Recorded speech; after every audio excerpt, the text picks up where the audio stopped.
have your first test. Oh, thanks, Rose. As I'm sure you're all well aware, you have your first test already next week. And so you're going to get your first little taste of moving into a test when we're not quite through all of the material that we wanted to get through.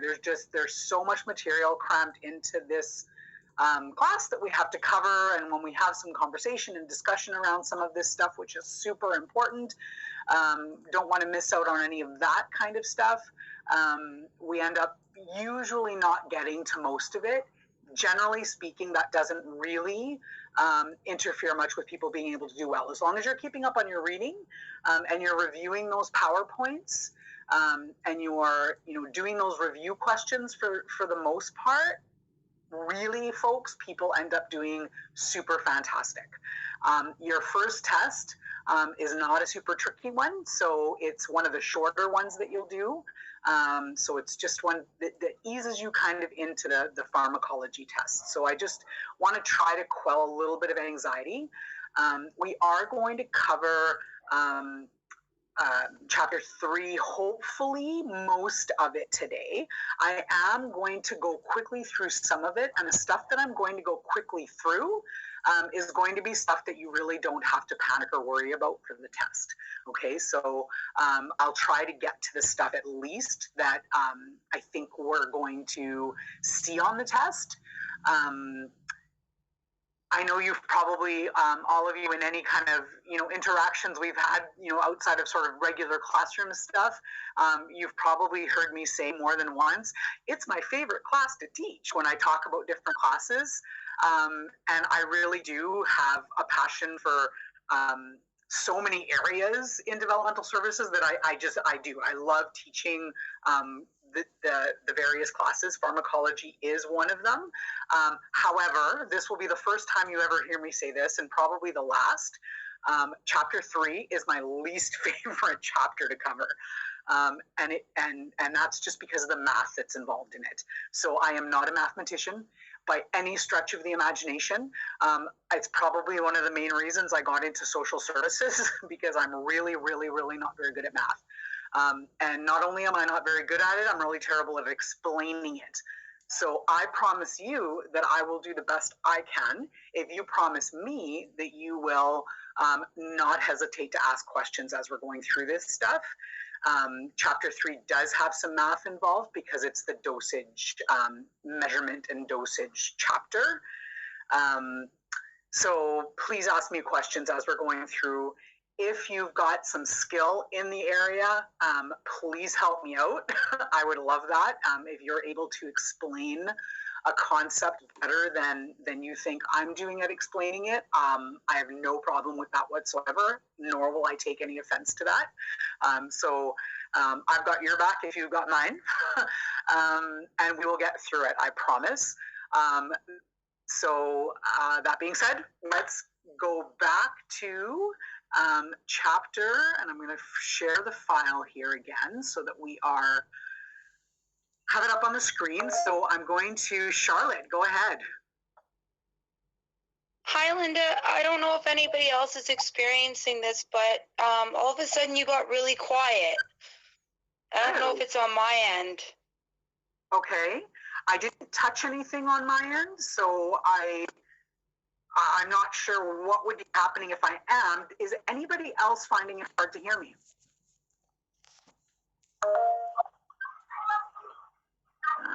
Who is that?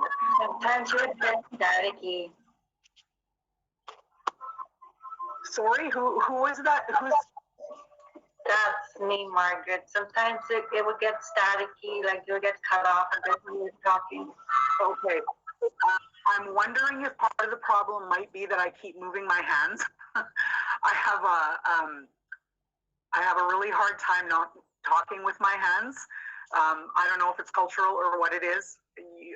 Oftentimes, students really pick up on that really quickly when it's in person, and I'm trying really hard not to move my hands. So I'm wondering if maybe that is causing an issue. I will try to keep my hands still as I'm talking and see if that helps. Charlotte, please let me know if it doesn't help. I don't find you staticky. I just find you quiet. So I'm going to try logging off and logging back in. Sure. Okay. Okay. You go right ahead. Okay. Okay. All right. So yeah, please, folks, don't hesitate to let me know when I'm talking if there's something that's not quite right, because I have no way of knowing that on my end. Okay. So please don't hesitate to put up your hand, because if you can't hear me, I won't know that, and I can't correct it or try to correct it. So thank you to Charlotte for that, and hopefully when she logs back in, she'll have some better luck. That's okay. Thank you, Ariel. Sean did let me know that you had some trouble logging in, so thank you, and I'm glad that you are here. So I will mark you present. Thanks, Ariel.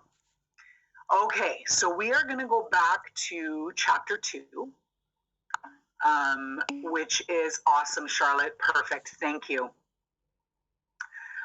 Sometimes that old adage about just, reboot it, turn it off and turn it back on is what we need. So that's fantastic. So I think we got as far as right here. So we're talking about, when we left off last week, we were talking about factors that might affect drug action. So factors that might affect sort of what happens with the medication once we've taken it or once we've administered it to somebody else. So sometimes I'll sort of, move into that, talking about it like it's happening to you. Sometimes that's the best way to sort of understand it. So, pardon me. So what are the different factors that affect what actually happens to a drug? Because different people will respond to the same medication in different ways. The same medication will have different effects. It will have different side effects. It could be the same dosage, same strength, prescribed for the same purpose, and yet it affects people a little bit differently. So why is that? And so we'll talk a little bit again, just an overview of why that kind of happens. So one of the things that to keep in mind is that the length of a drug effect, so how long that drug actually is working and is producing some sort of effect, is dependent on the speed of excretion. So remember last week, reach back in your memory, and we talked about excretion, and we talked about the process that sort of happens very generally and very briefly when a drug enters your body, does what it needs to do, and then leaves your body. So drugs that are excreted quickly generally have short-lived effects. So it kind of makes sense that once a drug leaves your body, once it leaves your system, that drug is no longer working. Excretion rate also depends on the chemical composition of the drug itself, the rate of metabolism, so how quickly that drug is being biotransformed. Remember, we learned that word last week too, so how quick that transformation is happening within our bodies, that chemical alteration of the medication that changes into a substance that's no longer having an effect. The frequency of administration, so how often you're actually taking that medication, also affects the drug action, and the status of the excreting organ. So a couple of things I just want to touch on here. So in terms of the frequency of administration, this is one of the reasons why it's really important that we're timing things out as drugs are prescribed. So when a doctor says, take a drug 4 times a day, it's really important that we calculate what that 4 times a day is. Most of the time, that's happening on the pharmacy's end. The pharmacy will, when they dispense that medication, will say, take it at this time, and this time. Sometimes, though, it will say 4 times a day, in which case you'll divide up those times. Always talk to doctors about whether that timing has to be,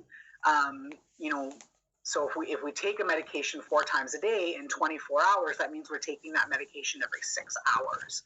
does that mean that we're getting up in the middle of the night to take our medication, or can we take that medication every 4 hours during waking hours? So those are always really good questions for doctors and for pharmacists if you're not clear on that.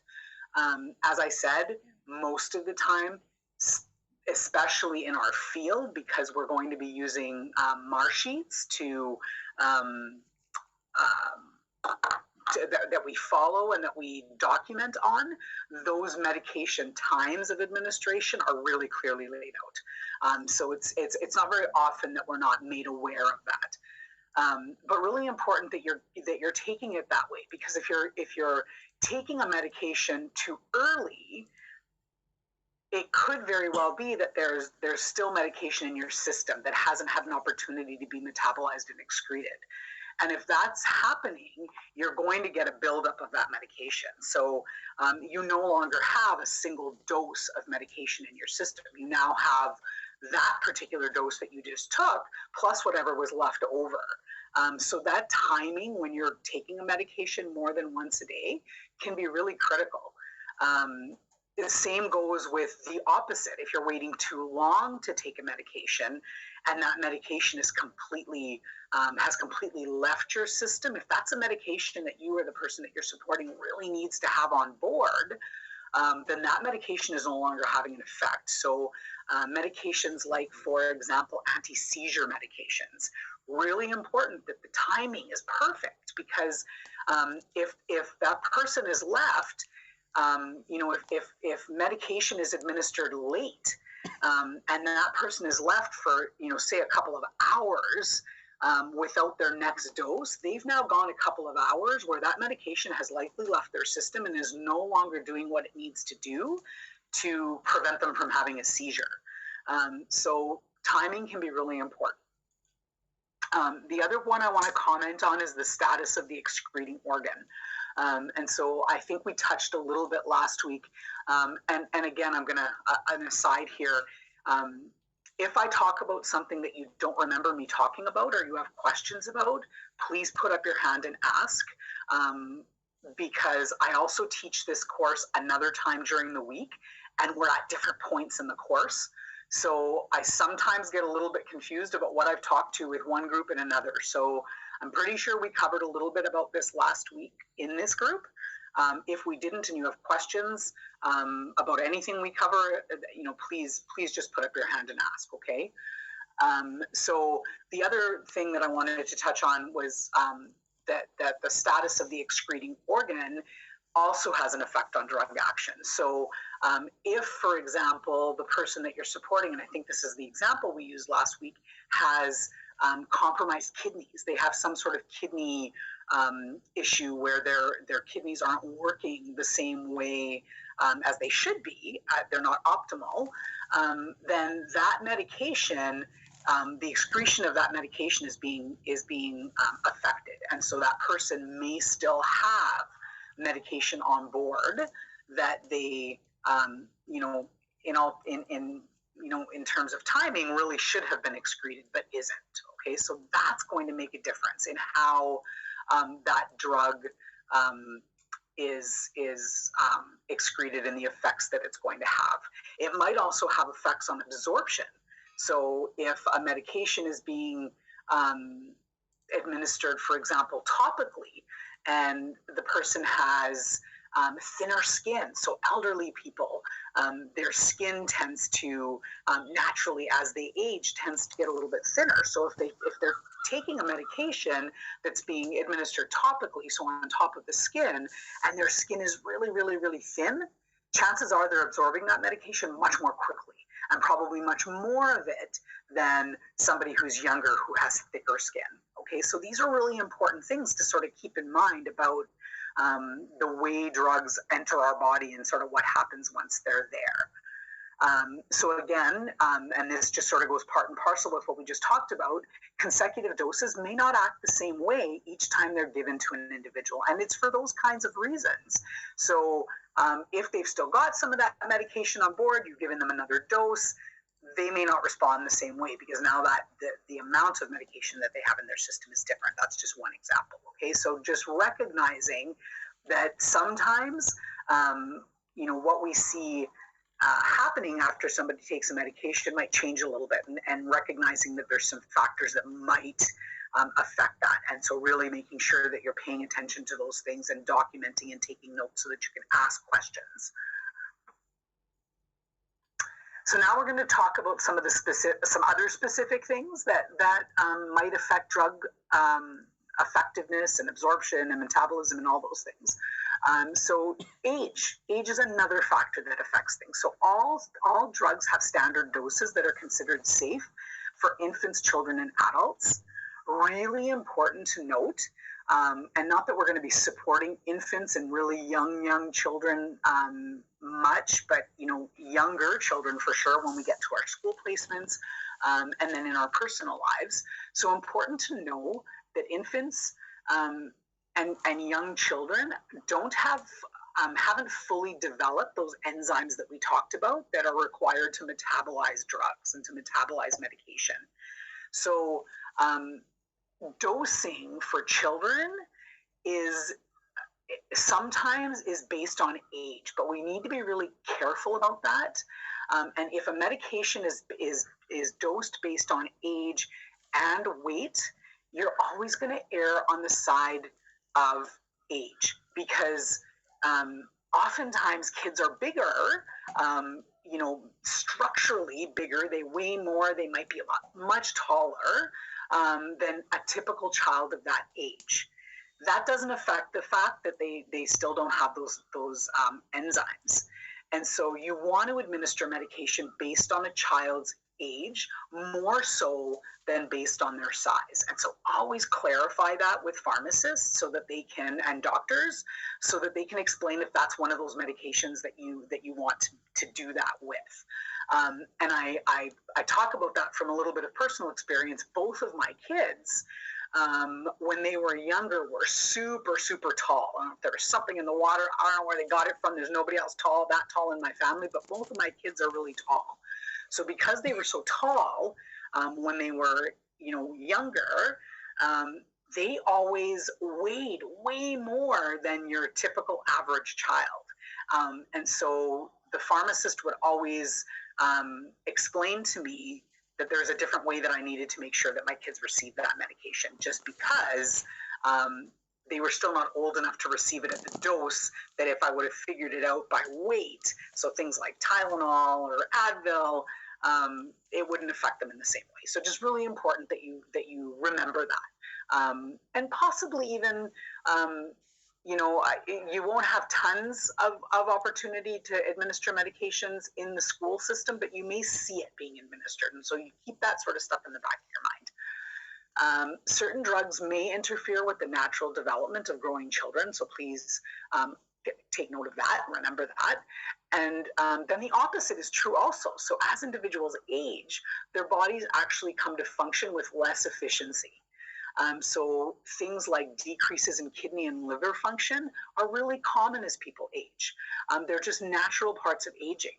So really important to remember that too, particularly in, again, in our field. So we work with individuals who, sometimes, say live in group settings where there's a lot of, changeover in staff. They've had a lot of people sort of coming in and out of their lives, people who haven't really been supporting them for really long periods of time. And so we tend to lose track of how long some of the people that we're supporting have been on medications. And so some of the things that I would notice when, and that we would notice in our clinic when I was working frontline and working in the psychiatric clinic, is that when we would do medication reviews for people, we would discover that there were people that were receiving medications and taking medications that had been on those same exact medications, same dosages for, we're talking 30 plus years. So, from way back when they were in the institutions, because they've had so much changeover in staff over the years that there hasn't really been anybody to say, hey, should we review how long this person's been on this medication? And so there's so many reasons why we need to do that, because those drugs very well could have been impacting those people, and we saw in a lot of cases that they were. very, very differently from when they were first prescribed. Many of those people didn't even need some of those medications anymore. And so really important that, again, we're paying attention to those natural processes that happen. Some of you who have maybe parents in your lives or grandparents in your lives that you're starting to notice, they've been on that medication for a long time. I wonder if it's time to ask the doctor about whether or not they're still, responding to that medication the same way. Is it still necessary for them to be on that medication? So, important things to keep in mind. Another thing that affects drug effectiveness and action, sorry, that was the word I was looking for, it sort of disappeared, is size. So individual variation in height and weight, and we touched on this a little bit when we talked about kids, influences drug actions. Proper adult dose should be determined through a formula based on age and weight. Individuals with larger amounts of adipose tissue may require higher doses to achieve desired therapeutic effects. And so we talked a little tiny bit about this last week, and I said we'd kind of talk a little bit more about that, when we got to that point in the PowerPoint. And so here we're talking about people with more fatty tissue. So when drugs are lipid soluble, that means that they will find their way to the fatty tissue. It actually turns those fatty tissues into what we call drug reservoirs. So fatty tissue hangs on to medications longer, and it takes longer for that medication to excrete. And so it may actually take longer for that medication to distribute and then have its therapeutic effects for people who have more fatty tissue. So that's important to know for women, because women tend to have more adipose tissue. Lucky us. For all kinds of reasons, women and men just sort of are made up a little bit differently, and so we tend to respond to medications a little bit differently. There's all kinds of other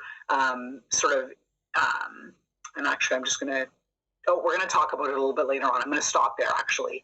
Just recognize that there's differences in gender also. And we'll talk about some of those things when we get to that slide.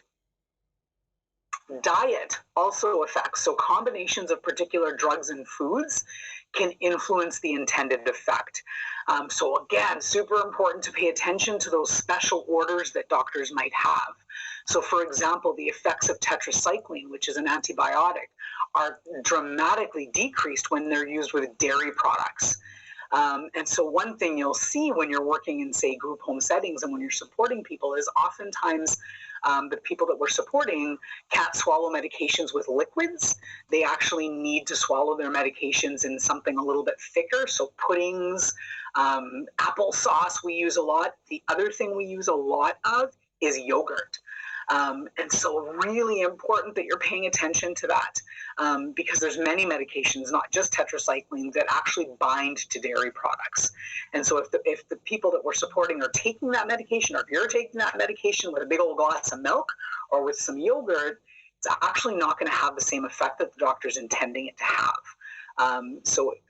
Again, those special instructions are there for very specific reasons, and we need to follow them. Green leafy vegetables that are really high in vitamin K can actually reduce the effects of Coumadin, which is a blood thinner. So that could actually be a matter of life or death for somebody. Coumadin is a really important medication for people who require it. So, in this day and age when we're saying, get all those green leafy vegetables in, as many of them as you can, eat kale by the bucketful. Important to remember if you're supporting somebody, or again, if you or a loved one is taking a medication that might actually be affected by having too many green leafy vegetables. So, please always look those things up. Always pay attention to those things. When you're supporting individuals, those are the things that when we talked about sound knowledge, those things that you're responsible for, these are some of those things, right? So making sure that you know all of that information about the medications that you're administering before you administer them. So gender. Again, we just kind of started talking about this. So physiology and gender can impact a drug's effects, and some of this is attributable to size. So we talked again about generally speaking, women tend to have more fatty tissue. We have a higher proportion of body fat, and generally, again, this is sort of very generalized information. Women tend to be smaller and have smaller frames than men. So those are generalities, but they do have an impact, and so some things that we need to keep in mind. Research is ongoing as there's large gaps in gender differences of drugs and their effects that still exist. So we don't really know everything about how gender affects and impacts the way we absorb medication and the way medication is, what the action of medication is. But that's stuff that's being studied all the time.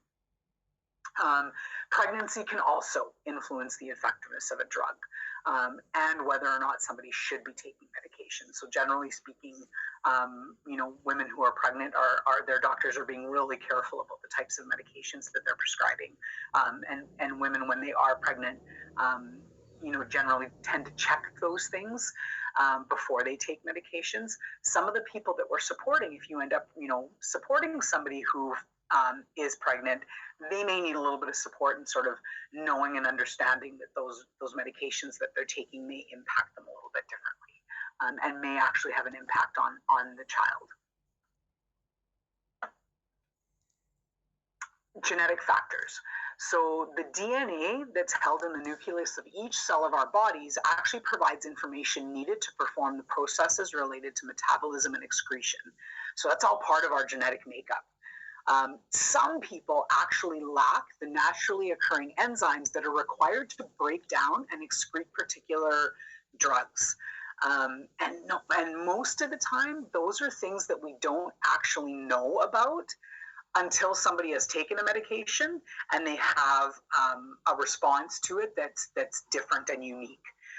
And then sometimes doctors will look into, are there some of those genetic factors at play? So there's blood work that can be done to see whether people have those particular enzymes that they need. So these are sometimes, benign things that don't really affect a person's general health unless they're taking that medication. And so, sometimes those things come up afterwards.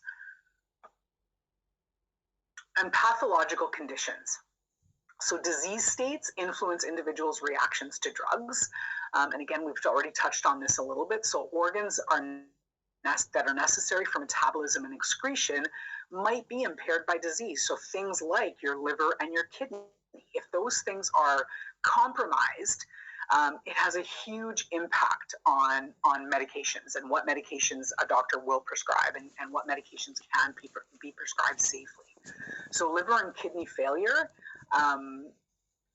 really has an impact, particularly on how drugs are processed and eliminated. So I have a bit of a personal example of my brother he has kidney disease. He has one kidney that is not working at all and another kidney that's very, very compromised. He ended up in the hospital for another related issue.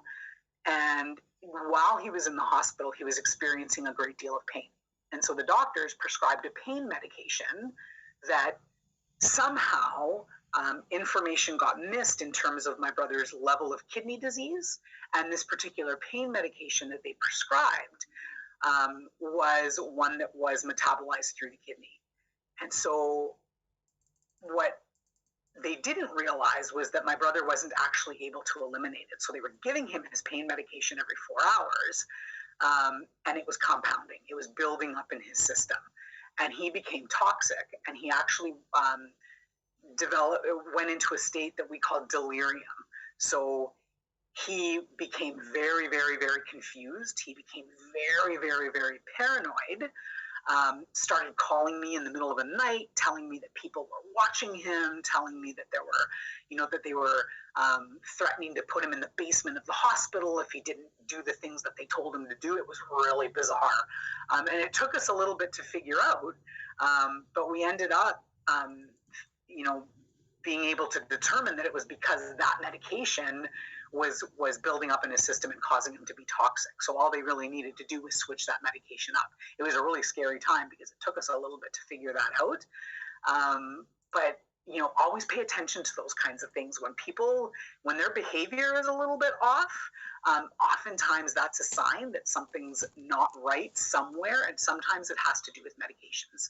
And we'll learn a lot more about that as we move through. Psychological factors. So this is a really interesting topic. And so there is evidence out there that people's mental or psychological states does have meaningful impact in terms of efficacy of drug therapy. And so there's some evidence out there to support the fact that patients who have positive attitudes are more likely to respond well to medications. And that those in states of depression or despair may not necessarily respond as intended. Some of the reason why they know this, and one of the ways that they sort of test this theory is by using medications that are called placebos. And so placebos are inactive substances that really have no true pharmacological effect. They're Tic Tacs, basically. They're not medications, but they look like medications. And people who consent to and are volunteer to be parts of studies sometimes take placebo medication unknowingly on purpose because they're part of testing. And those medications actually have an effect and make them better in some ways. And what they've discovered is those people who are taking those medications who truly believe that they're going to get better and have a positive attitude about the medication that they're taking, even when that medication isn't actually medication, it makes them better. So the jury's still out. So many different studies that happen about this kind of stuff, but really, really interesting information. And a role that we have in supporting the people that we're giving medications to. So if we can help people to know and understand about the medications that they're taking, know and understand what impact and what way those medications can be helpful to them, we might, help to make their attitudes a little bit more positive about the medication they're taking. And who knows, it may have a positive impact. Really interesting stuff, though. If you guys are interested in that psychology aspect, I'd urge you to do a little bit of research on that because it's some pretty fascinating information out there. Route of administration, again, we talked a lot about this, also impacts. So route of delivery influences all areas. So it influences absorption, it influences distribution and metabolization. Drugs have the quickest effect when they're directly injected into the bloodstream. And so we talked a little bit about those various routes of administration last week. And so medications that are given by injection and given, by intravenous, for example, right into the vein, will have a quicker effect. Injections, however, that are given in the muscle, so intramuscular injections, have a slower effect because they go into the muscle and then they have to be distributed out into the blood. And so, again, knowing that there's some differences in terms of how those medications are administered and whether or not those medications, how long those medications will take to act. We also talked about oral administration. So oral administration, so actually swallowing the medication, has the longest time to exhibit an effect because that medication has to get into our intestines and our stomachs and then get distributed. Oral medications that are administered sublingually, so they're still in the mouth, so they're oral in that sense, but not oral in the sense of being swallowed, have a quicker effect because they get right to the blood vessel that they need to get to under the tongue. Time of administration. So again, drugs should be administered at the regular time and as specified by the ordering physician. So we're not going to beat this to death. We've already talked about this today. Really important for a number of reasons that we've already covered, that you're actually giving medication at the time that the doctor intends that medication to be given. Very, very, very important. Oral drugs are absorbed quickest when the gastrointestinal tract is free of food, but certain foods are taken with food. Certain drugs are taken with food to avoid irritating the stomach. So it's a little bit of a contraindication there. So best in general that medication is taken on an empty stomach, unless again it's specified by a doctor that food needs to be taken with food, because it could be something that really affects that person's stomach. It can make them really sick. If it's somebody who maybe has some stomach ulcers, it can really make them sick, make those ulcers worse. There's all kinds of reasons why some medications should be given with food. Again, paying attention to what kind of food you're giving that medication with. So making sure that if that medication has to be given with food but shouldn't be given with dairy, that you're not giving it with, cheese and crackers, because you want to avoid that dairy. If drugs have a sleep-inducing or an energizing effect, so one or the other, whether as their primary reason for prescription or as a side effect, they should be given at the time that this effect will have the least interference with the person's regular routine. So some medications are actually given for those specific purposes. So if a medication is supposed to induce sleep and help a person to sleep, it makes sense that medication is given at bedtime. It's given to help them sleep. Important to note, though, that some medications have energizing effects. Some medications are actually stimulating. And there's certain antidepressants, for example, that have a stimulating or an activating effect. We call it activating. Those medications, it's really important, aren't given at bedtime. So, if a medication is one that will make somebody, make them, I want to say hyper, but that's not really the word I'm using, but it'll activate them, make them, wake them up. We don't want to be giving those medications at bedtime. So those are kind of, practical, kind of logical things. But again, sometimes we don't pay attention to what those effects are, and we give those medications at inappropriate times, even not knowing that those medications will have that impact. So do your homework.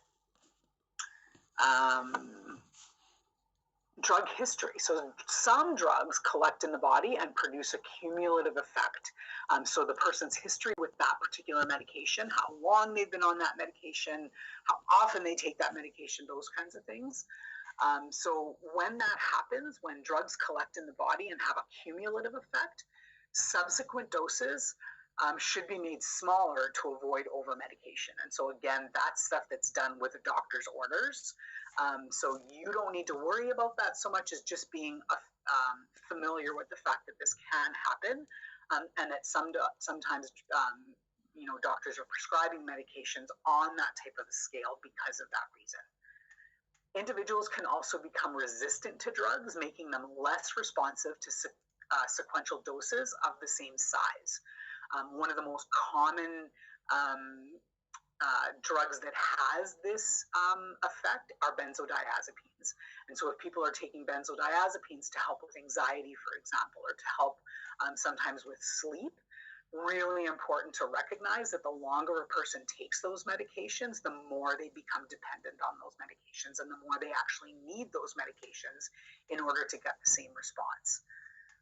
Drugs may also interact in combination, causing their effects to either speed up or slow down, and this can also result in potentially dangerous reactions. So, not only some of the interactions that we talked about earlier in terms of food and, making sure that we're not taking drugs together with food or beverages that might interact. There's also medications, other medications that drugs might interact with. And so really important information that we know what those contraindications are.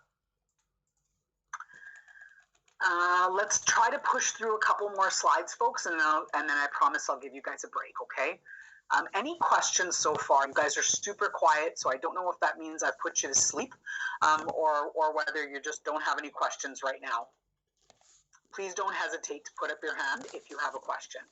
I may not remember to ask overly frequently. Okay, so environmental conditions. So because bodily functions are influenced by heat and cold, extreme weather can actually have an effect on drugs. So heat leads to blood vessels that will dilate, which speeds up circulation and causes drugs to react more rapidly. So again, things that we kind of take for granted and don't really, pay much attention to. But if you're, you may notice this kind of stuff on really, really hot days. You may notice that people are,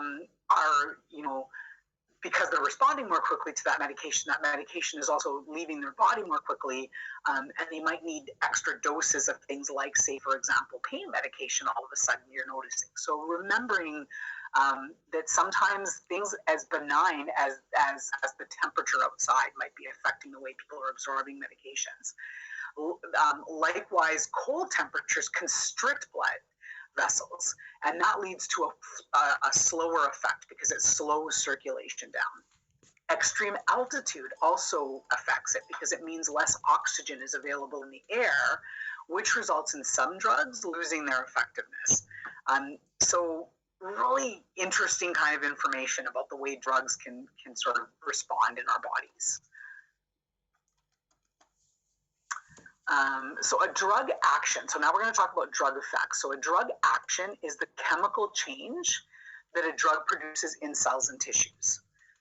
Drug effects are a combination of the biological, physical, and psychological changes that occur in the body as a result of of drug action. Okay, so that's what we refer to as the effect. So the effect that a drug has is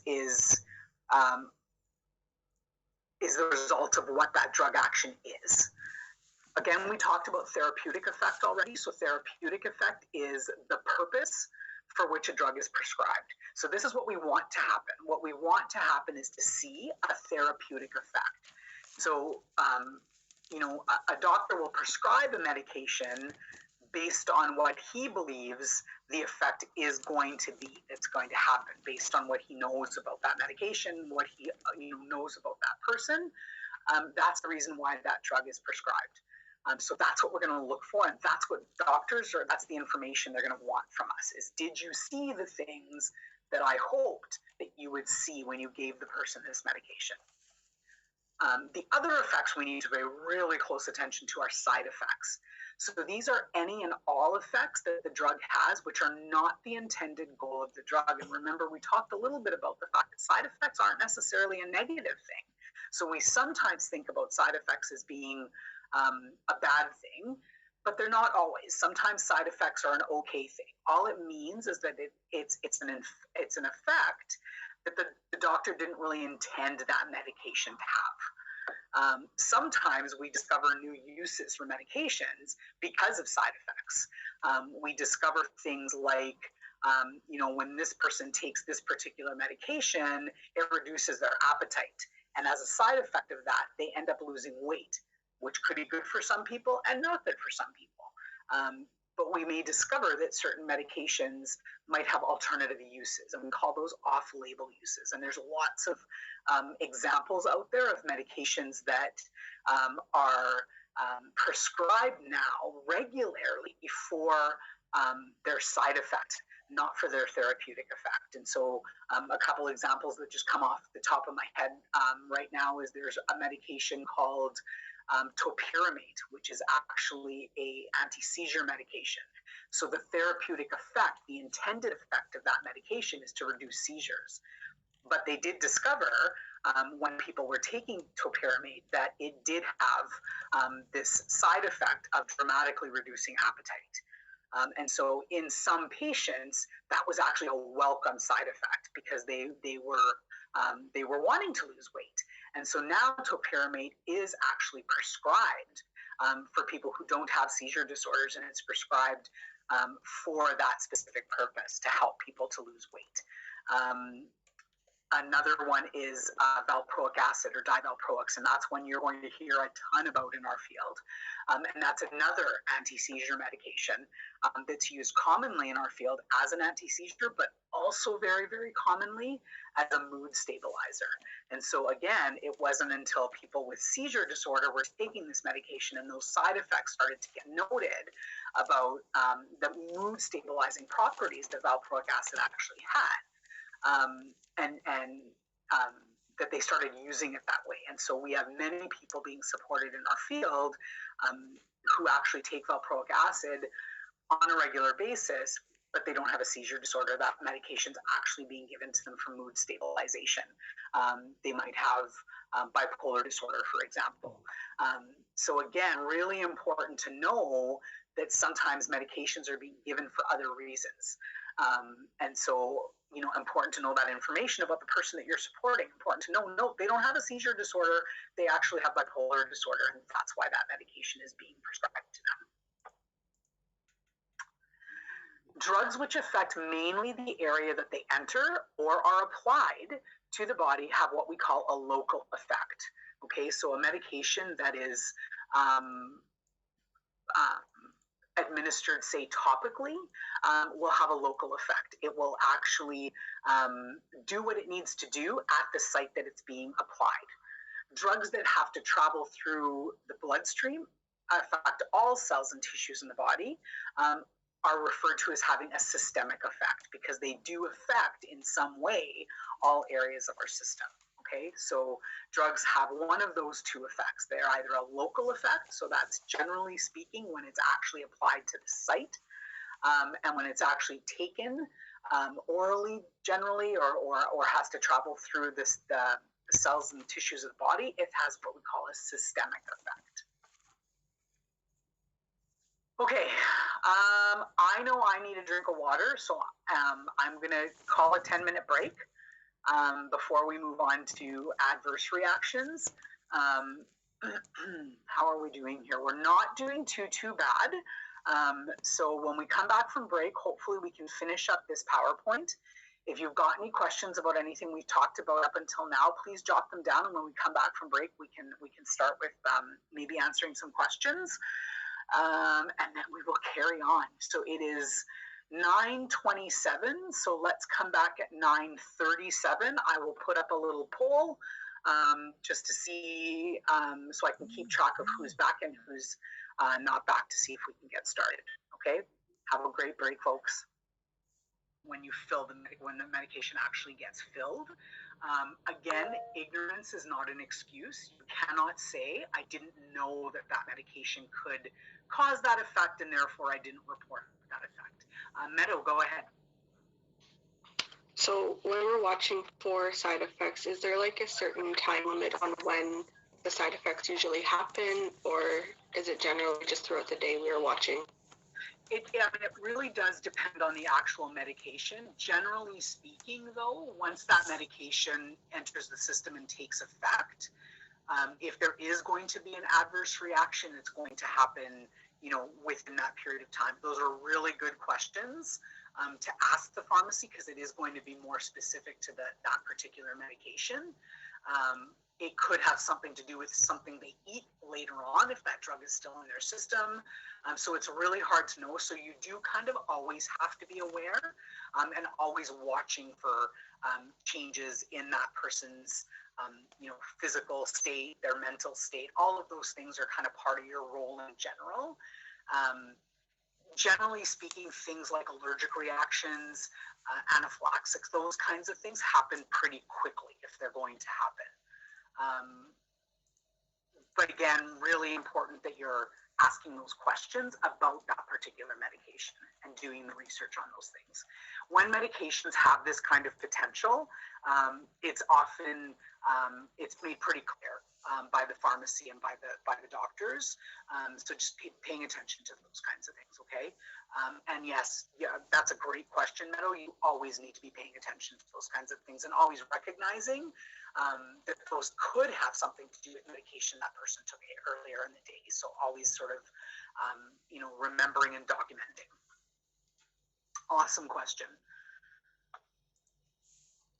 Okay, so this table is probably a little bit hard to see on your screen. It is in your textbook.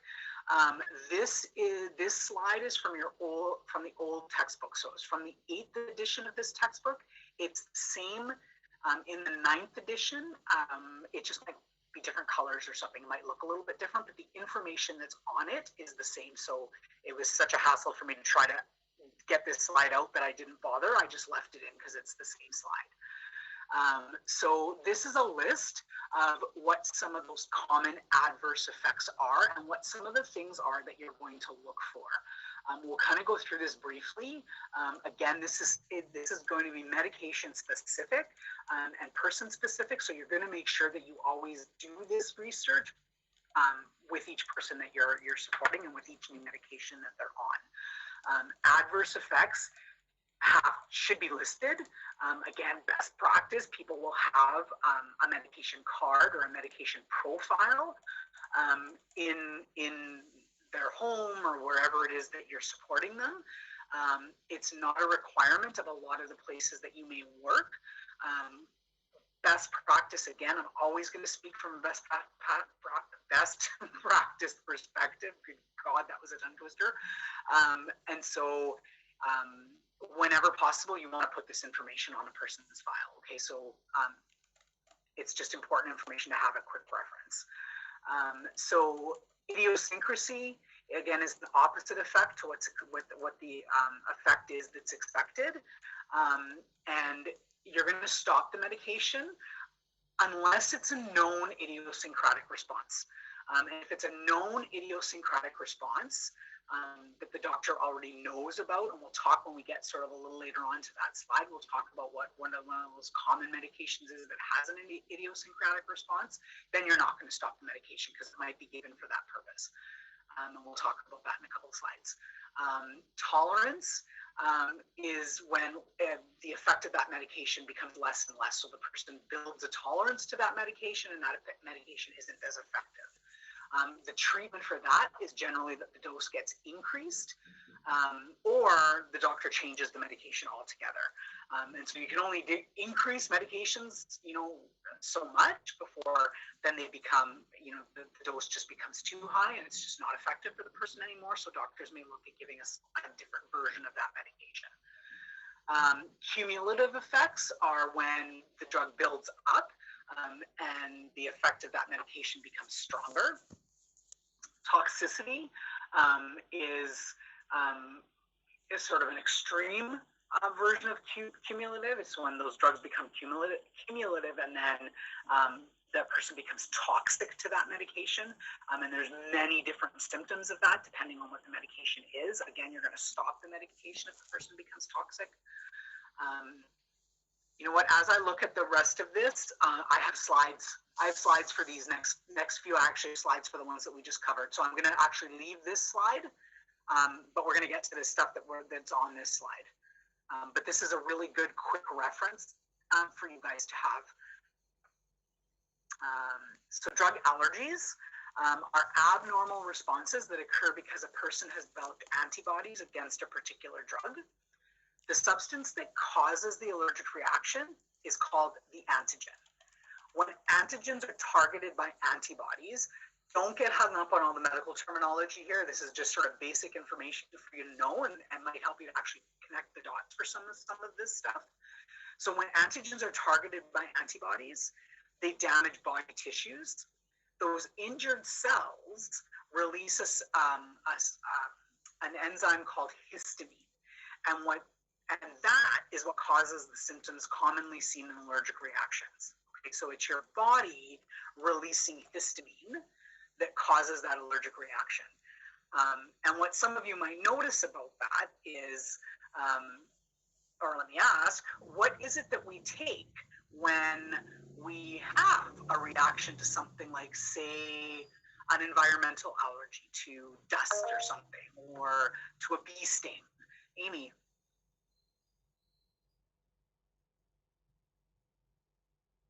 Go ahead, Amy. Your mic may not be on.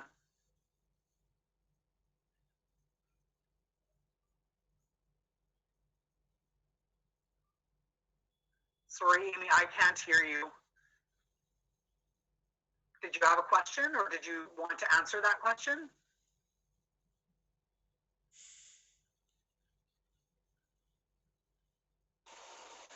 Oh. Hi. Hi. Hi, Linda. How are you? I'm good, thanks. In this condition, we can take anti-allergic medications like levocetirizine. Yes. Yeah. So those are also known as antihistamines. And Amy, I saw that you typed in the chat. Absolutely. So so our body releases this histamine, which causes us to have the symptoms that we have when we have an allergic reaction to something. So we could get hives, we could get really itchy from something. So then we take a medication like Amy wrote a couple of examples in there. So something like Benadryl. Benadryl is an antihistamine. So it actually reduces the amount of histamine that's in our system, which then makes those symptoms, those reactions, go away. So just sort of a general kind of, why we take that medication. Awesome, guys. Yeah. Anaphylaxis is an extreme reaction to a previously encountered antigen. So it can be local or it can be systemic. Systemic anaphylaxis can actually be life-threatening. And so we've heard of people who go into what we call anaphylactic shock. And anaphylactic shock can be life-threatening.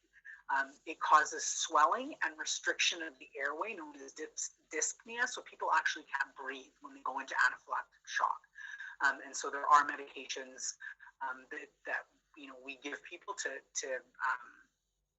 stop that reaction from happening if we give it quick enough. So again, really important to recognize those medications that could cause that kind of an effect, and really paying attention to some of those smaller reactions that people may have, because anaphylaxis doesn't happen with that first dose. Generally speaking, we will have seen something in a previous dose of whatever that antigen was before we see anaphylaxis. So if people are having a minor reaction to a medication, or what might seem like a minor reaction to a medication, again, you yourselves personally too, make sure you're asking questions about those kinds of things. So things like rashes, things like hives and itchiness, those kinds of things, an itchy throat.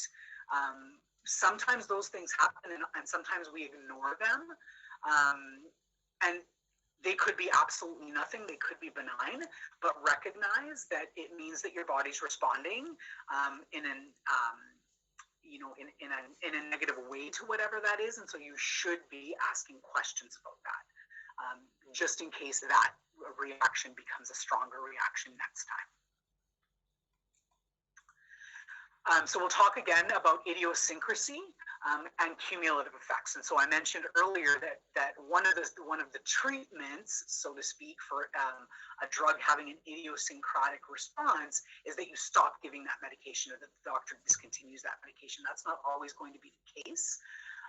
What an idiosyncratic response is an abnormal or a peculiar, so an odd response to a particular drug.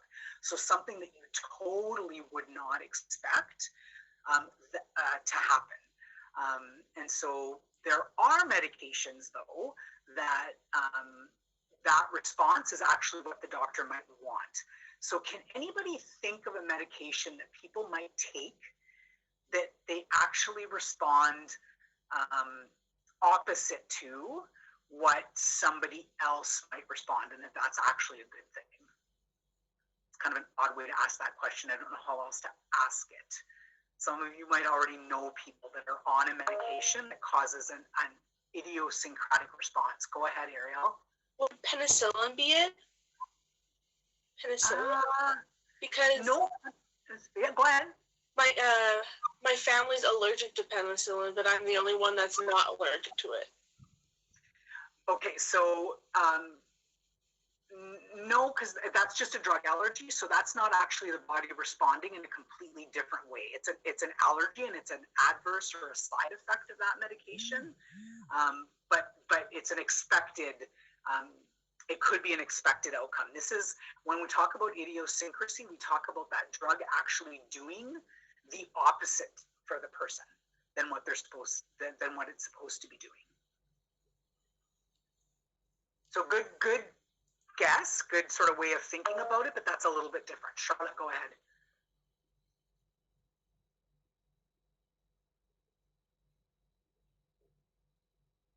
Your mic might not be on, Charlotte. Oh yeah, it is. It is now. So I'm thinking something like Ritalin or Dexedrine for people who are diagnosed with ADD or ADHD, and it having the opposite effect, making them more hyper, because I don't know if this is a myth or not, but they say that if you don't truly have ADHD, then the medication will just make you more hyperactive, less attentive. Yes, you're on the right track. You're on the right track. So the idiosyncratic response is actually that medications like Ritalin or methylphenidates actually calm certain people down. So Ritalin is actually, or Concerta or Dexedrine, or those other, somebody actually might have given, was it you, Charlotte? Did you say that, or did somebody put those in the comment? I was speaking about Ritalin and Dexedrine having a calm effect or having the opposite effect. Right. Okay, so I couldn't remember where somebody said Ritalin or Dexedrine, even though it was just you minutes ago. Yes, those are perfect examples. So Ritalin, for example, which is the one people are most commonly, there's many medications out there that treat ADHD or ADD. That's one of the most common ones. Ritalin is actually what we call a stimulant. So Ritalin really should. So the therapeutic effect, not the therapeutic effect, the expected effect rather, is that it actually it makes you hyper. People with ADHD though have an idiosyncratic response to Ritalin, and the idiosyncratic response is that it actually calms them down. So Ritalin calming somebody down is abnormal.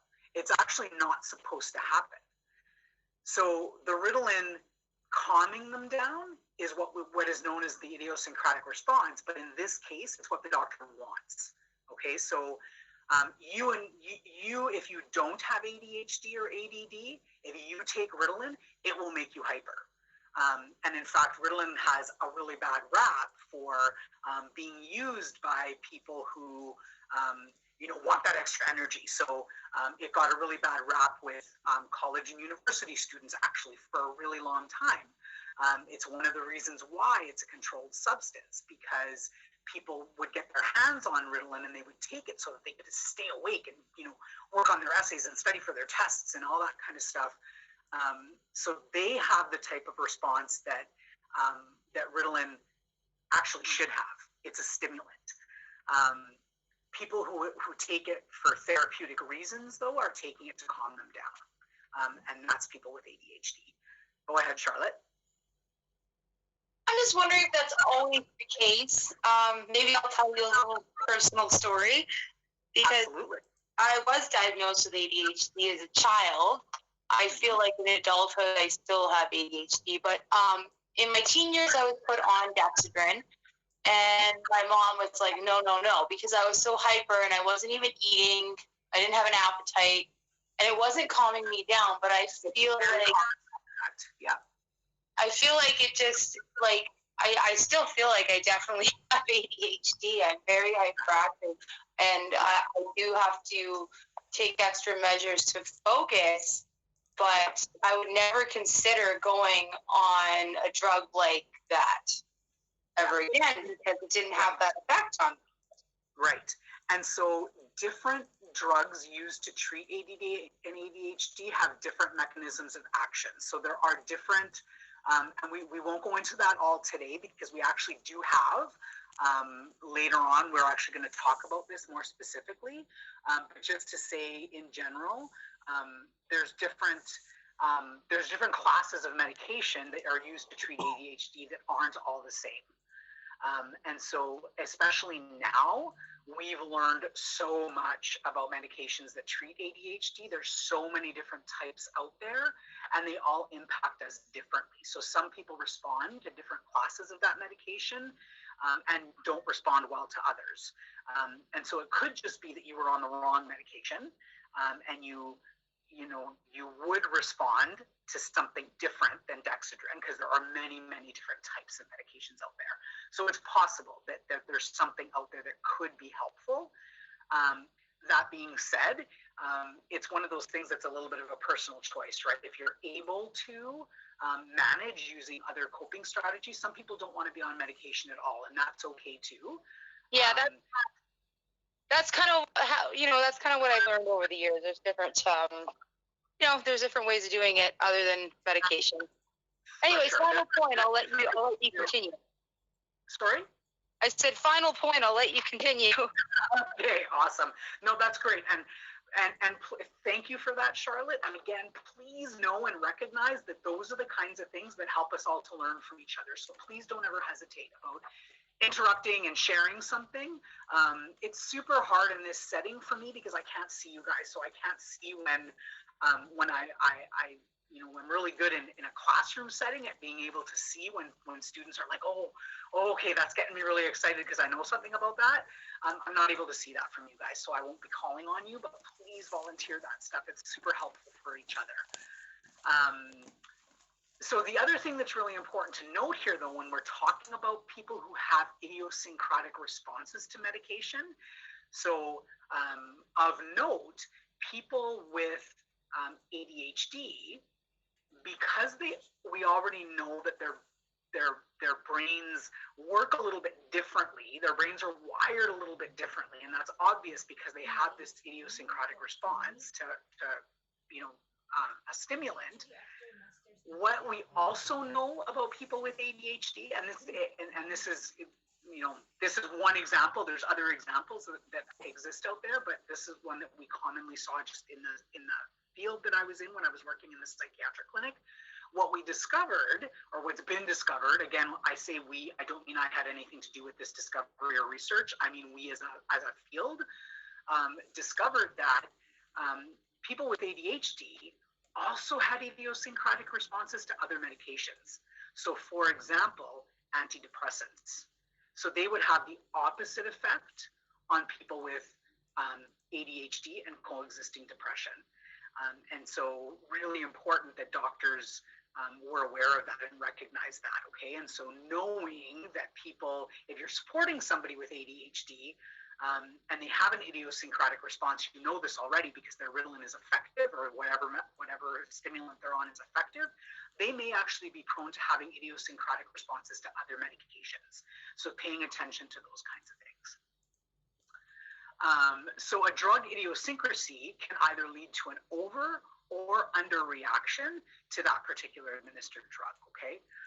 So it can happen in either direction. Cumulative effects occur when the body cannot metabolize or excrete one dose of a drug completely before the next dose arrives, okay? And so we talked about this in terms of timing, but sometimes it's the person, it's something about their body, it's physiological, and they're not actually able to metabolize or excrete that medication as quickly as what's supposed to happen. And so that's when you get, so you could be, following that timing perfectly, and the person still have cumulative effects because it may be physiological. And so really paying attention to the fact that if you're starting to notice, certain signs of toxicity, that it could be that there's a buildup of that medication in that person's system. So thinking back to the example I gave you earlier of my brother. So that pain medication was being administered, every 6 hours. So it should have already left his system by then. But because there was something wrong with his kidneys, it wasn't. And so this cumulative effect was happening. And so he was getting an additional dose before the original dose had left his system. And wasn't really any way of knowing that until he started to have those side effects. And those toxic effects can be really dangerous. They're not necessarily going to be psychological like it were with my brother. They could be physical effects as well. So again, recognizing what those side effects and potential toxicity might look like. So overdose and toxicity. So overdose is a dose that's too large for a given individual. Okay, so when you're taking too much of a medication.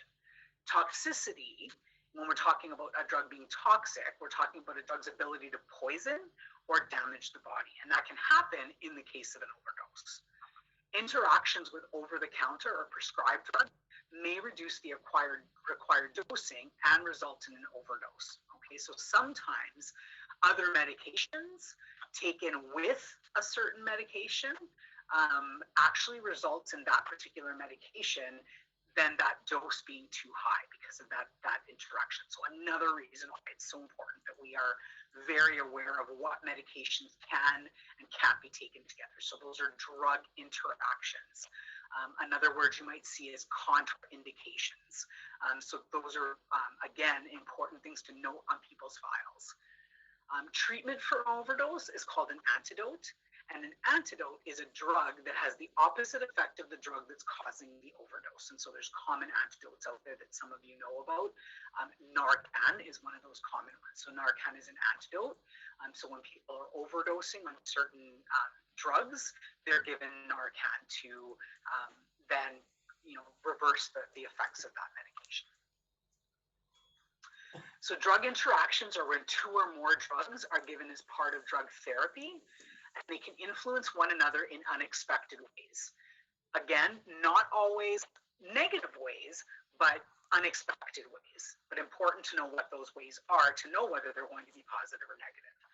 So synergism is when two drugs that are administered together produce a more powerful response than if each drug had been given separately. Okay, and so sometimes doctors actually put certain drugs together because they're known to have a synergistic response. So certain drugs might be given to what we call augment another drug. So somebody might be taking, say for example, a certain antibiotic, and the doctor will prescribe, or not an antibiotic, sorry, an antidepressant, and a doctor may prescribe another medication known to make the effects of that medication better. Go ahead, Ariel. Just about the toxicity thing. My mom works for one of the health units here at Thunder Bay. Okay. And she gave me a naloxone kit. Mm-hmm. A naloxone kit? So would that be used as an antidote? Yes. Or was it? Yep. Yep. Narcan. Yeah?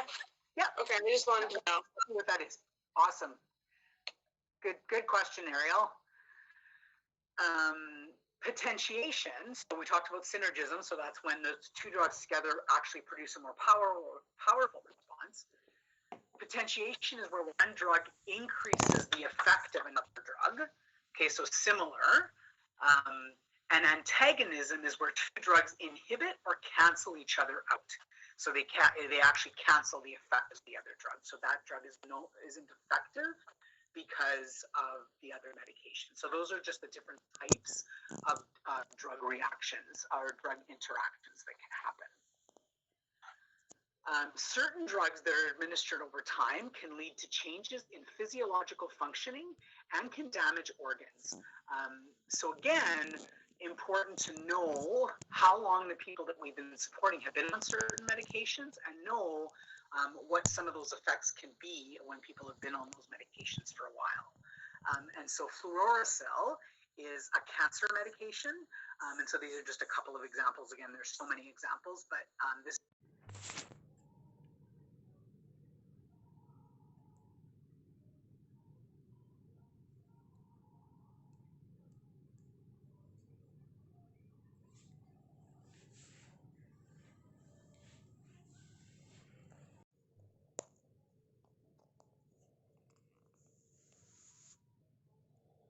to pay attention to that and monitor for that.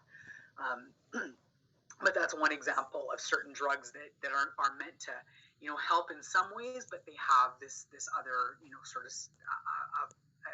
effect to them.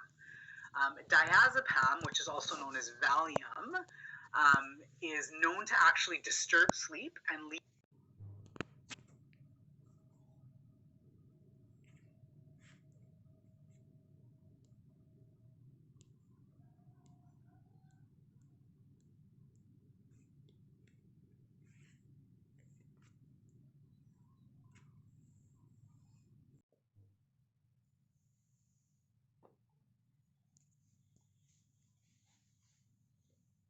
We're getting there, folks. We're gonna be done this PowerPoint and actually have a whole hour to do our next PowerPoint. Drug dependence is a strong psychological desire and or physical need to take a particular medication. It develops over time as that drug is used. In strong psychological dependency, there's a strong drive or craving for that drug, either for pleasure or to relieve discomfort, so for pain, for example. There's no physical symptoms when that drug use ceases. So we don't see those typical sort of withdrawal physical symptoms, but the person experiences that need or that want for that medication, that craving to have more of the medication. In physical dependency, the body actually grows accustomed to the drug and it requires more and more and more to be able to function. Those are the kinds of medications that we see some of those physical withdrawal symptoms when the person stops taking those medications. So drug abuse is the self-administration of a drug in chronically excessive amounts. Okay, so that's what how we refer to drug abuse. It's when people are taking medications in a much higher dose than is intended or is necessary. It can lead to psychological or physical dependence, or both for some medications.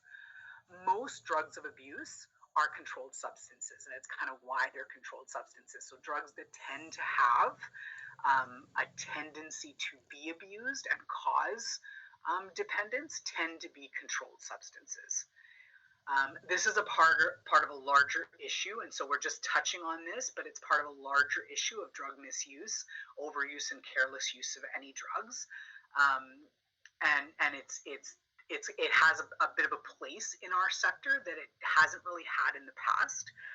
And so we touch on this, but we don't go into it in huge detail in this class. We just kind of touch on it from a pharmacological perspective, but we don't talk about it as a larger issue. We talk about that in other courses that we'll be taking in our program. As professionals, though, it's important that, in our role, that we do what we can to prevent this from happening. And so drugs need to be kept secure. So drug dependency can happen even when a person doesn't intend for that to happen. So it's one of the reasons why we keep medications secure in the settings that we're working in, okay, so that people don't have access to that medication in an uncontrolled kind of way. Administer only prescribed medications, and so there are going to be medications that don't require a prescription in our sector, in general, but in our sector will. So you can only administer medications that have been prescribed by a doctor, and in order to administer a medication in the developmental services sector, you have to have a prescription. So something like Tylenol, something like cold medicine, you actually can't administer without a prescription, even though that medication for you and I doesn't require a prescription. So that's really important information to know in terms of your role as a DSW. You also always want to be watching for signs of drug dependence and misuse. And one of the places where we see this happening in our sector is when people have been prescribed psychotropic medications to help with behavior. People will learn to start to ask for their PRN medications if they start to get a response from that PRN medication that they begin to crave or want.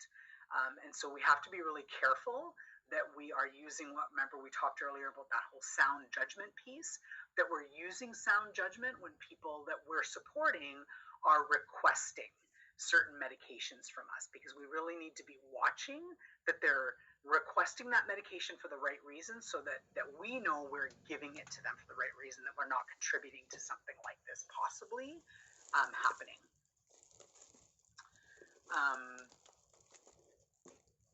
Actually, we're not even going to go through that. I'm just going to make one more comment here, and then we're going to stop with this power. There's just a list of some common controlled substances on the next slide, and you guys can take a peek at that when you're studying. The other thing to keep in mind here is not only watching for signs of dependency and abuse in the people we're supporting, but watching for those signs in our coworkers. And so we are in a situation where there is potential for healthcare staff to potentially abuse the medications that the people that we're supporting have been prescribed. So we have access to medication in a setting sometimes, not sometimes, all the time, that isn't monitored in the same way that some bigger settings like, say, hospitals are monitored. And so there are ways for people who are working on the front lines to sort of manipulate the system and abuse medications. And so we really need to be watching for that. It happens, folks. I've worked in many situations where coworkers have been discovered to have been using medication that was meant to be PRN medication for the people that we're supporting. So things like Ativan, things like Percocets and strong pain medication. So sometimes the people that we're supporting are prescribed those kinds of medications. We have access to those kinds of medications, and it is possible that the people that you're working with may abuse those things. So again, it's our role to be paying attention to those kinds of things. There are measures put in place to stop that from happening, but we have some responsibility in terms of making sure that those measures are being taken, and that they're reported when they're not being taken properly. So that's it, folks, for this. This was a long one. Any questions before we move on to the dreaded dosage measurement and dosage chapter?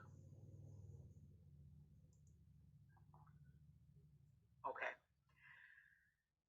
I'm going to go back in, so bear with me. I just have to go pull up that PowerPoint. So we'll start it quickly here. We'll go about another 10 minutes or so, and then I'll give you guys another break. We are going to, whoops.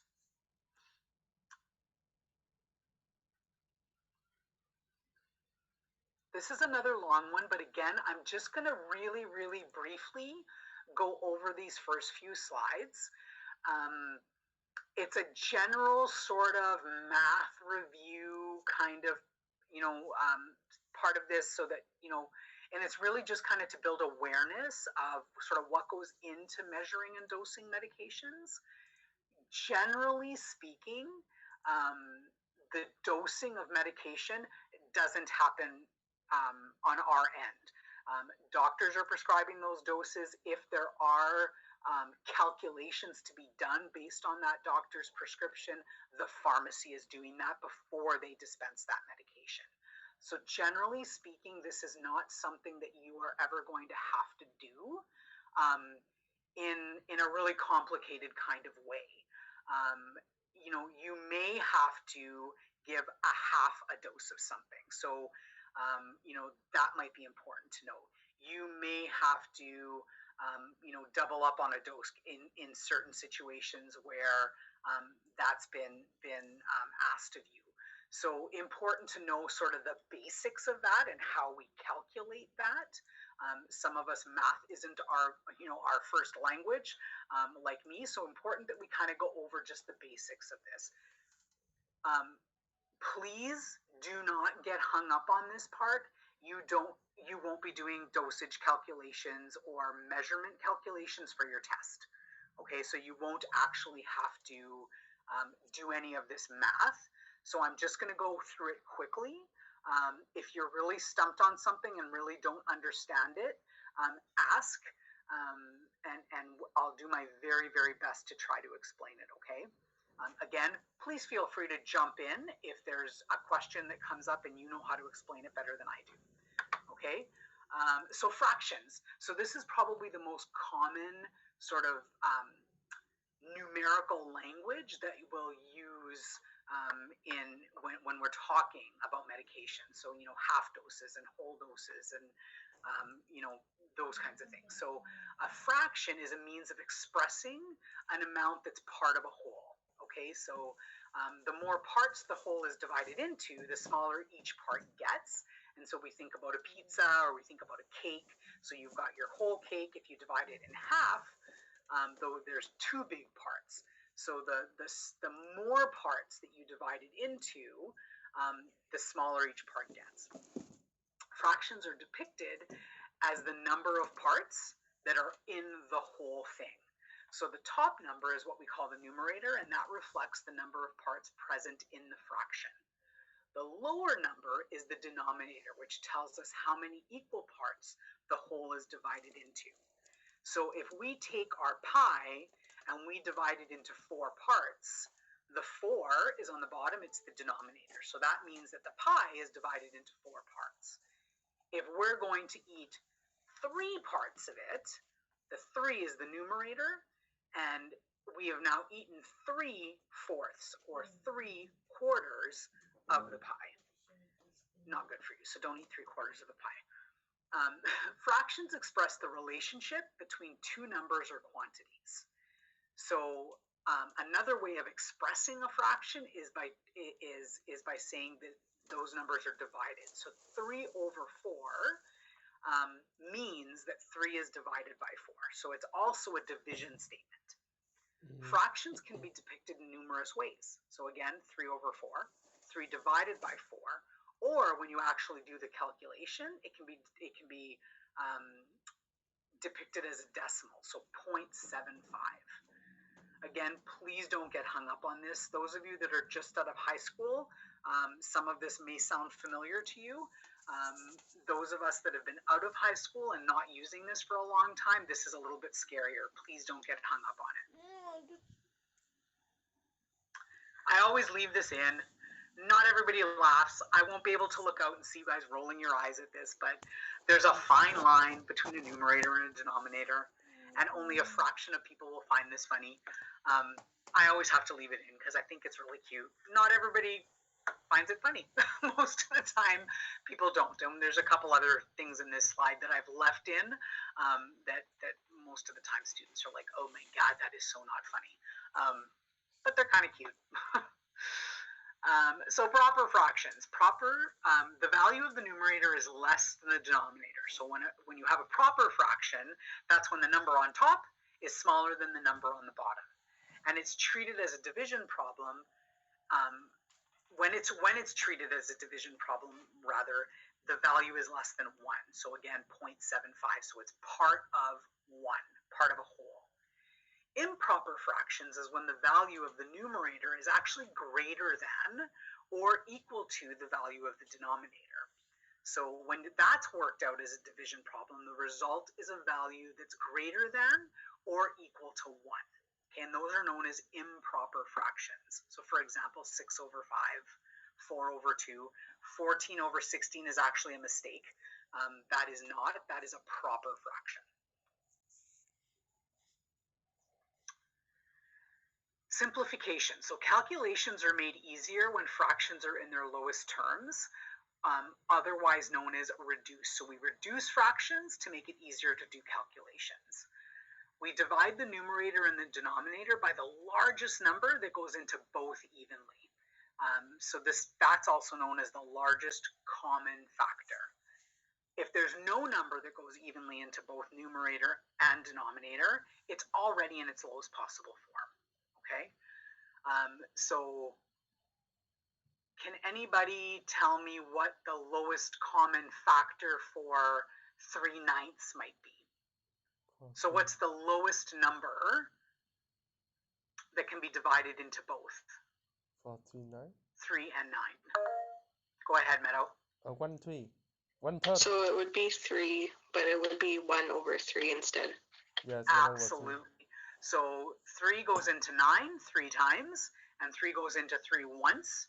So 3/9 is equivalent to 1/3 when you use the 3 as the common denominator. Awesome. Thank you, Meadow. Fractions are representative of proportions or units. So, for example, slices of pizza or pie, or questions that are correct or incorrect on a quiz. So we often see that commonly when you're doing a test. You might get, 9 out of 10. So that's a fraction. Standard units of measurement, which we will cover shortly, are also places where we'll see that. The units of measurement can be canceled as long as they are consistent for the numerator or denominator. So the unit doesn't really matter in terms of the math. It's important to know what the unit is, though, because sometimes you can and sometimes you can't cancel those things out. So, for example, if you're talking milligrams, you can actually not worry about that if you're talking about 15 milligrams of 25 milligrams, because the units are the same. But if you're talking about 15 milligrams and over a certain amount of grams as part of overall grams, you can't cancel that out because they're two different units. To simplify improper fractions, we convert to a mixed number.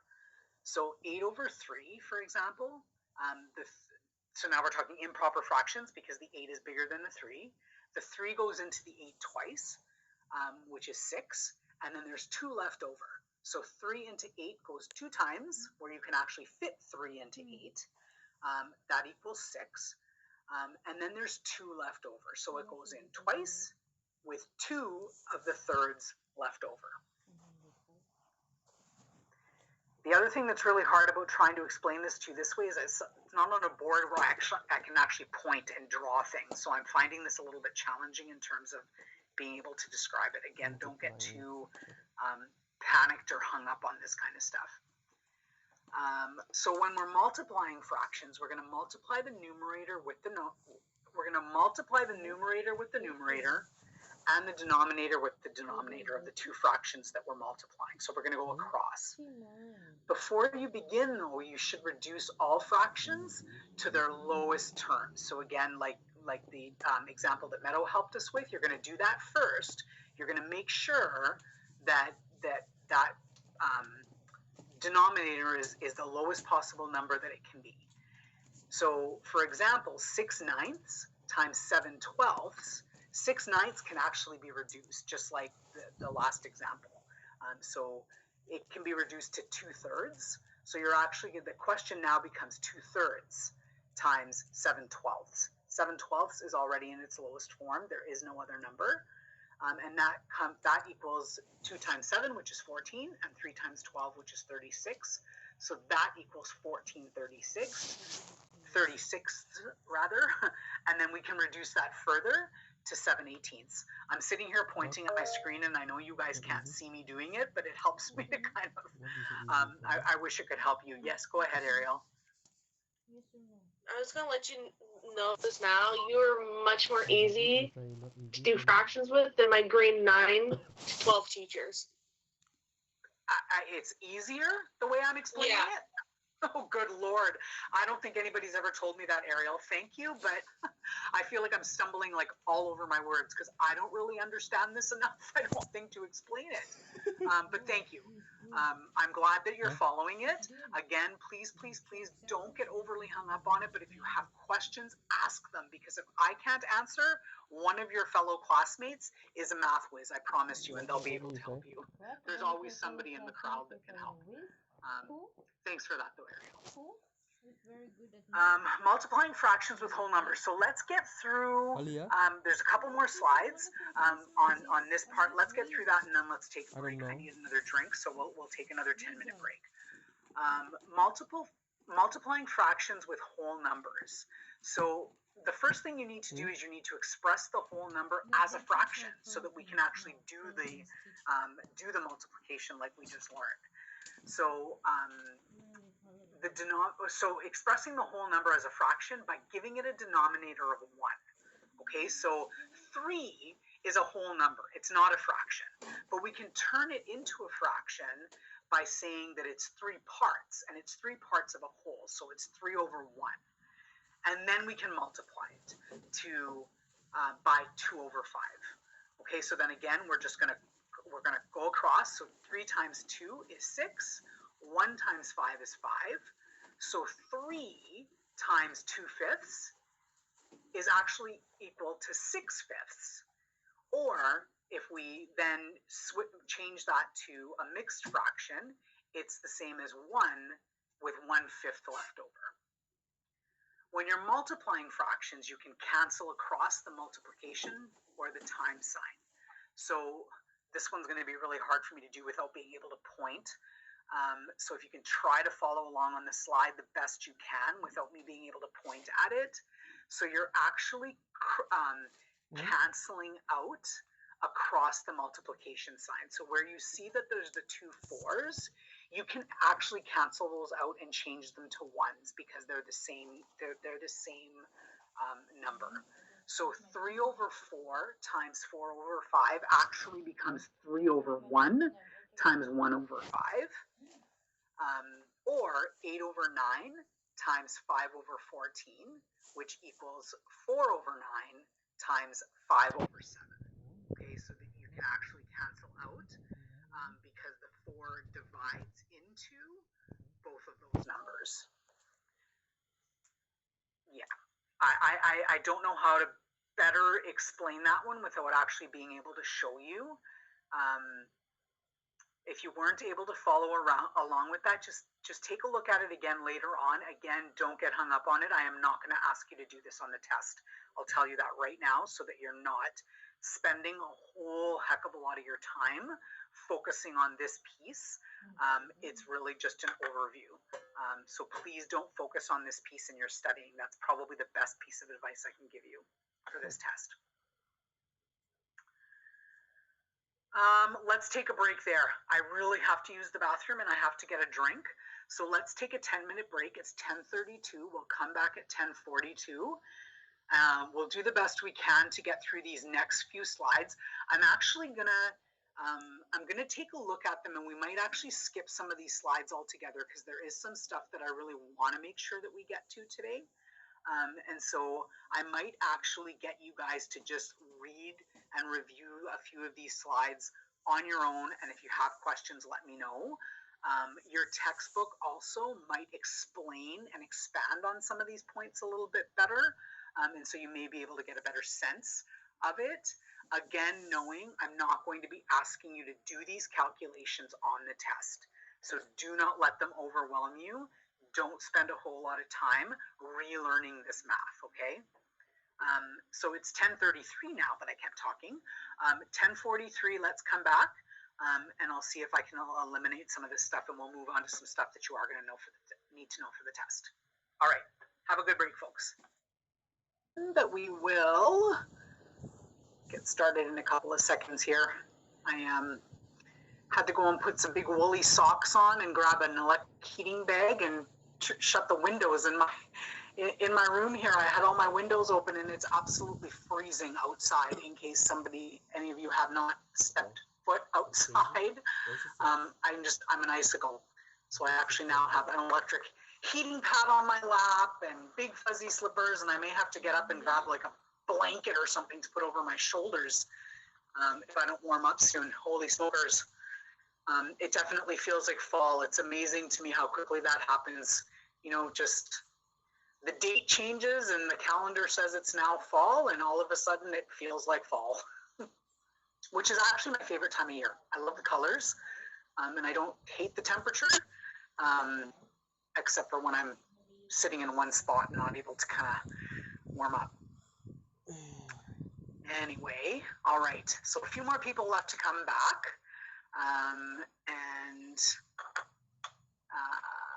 There we go. And one of these people is me. All right.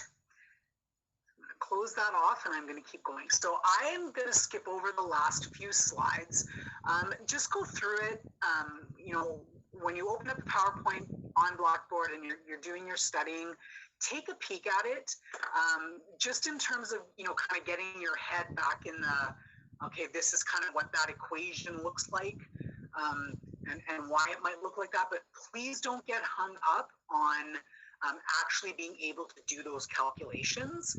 I will show you how to do a calculation moving forward that you will need to know how to do for your review questions, possibly on the test, not necessarily, you know, a full, like a full solution to the problem, but I don't even know how to describe. You won't need to actually do the calculation, but you might need to recognize an answer. How about that? And so I will show you how to do that. And fractions, it looks like a fraction, so I really wanted to kind of make sure that we did some of that. But we're not going to go. I'm going to skip over the rest of the math part right now. We can go back to it if somebody has any questions. I just want to get further on to the stuff that I really think is going to be important moving forward, especially for your test. And so we're going to talk a little bit about the different systems of measurement, because you will see this terminology being used, and you will need to know what some of this is, okay? All right, that being said, accurate measurement is extremely important in the prescription and administration of drugs. Drug effects change based on the amount that we're given, right? So what you see happening in terms of actual response to medication is oftentimes based on how much of that medication is actually being given. Some drugs are toxic, but when given in small doses, they actually have therapeutic effects. So some drugs, if given well, any drug given in too high of a quantity can potentially be dangerous. But some drugs are actually toxic substances.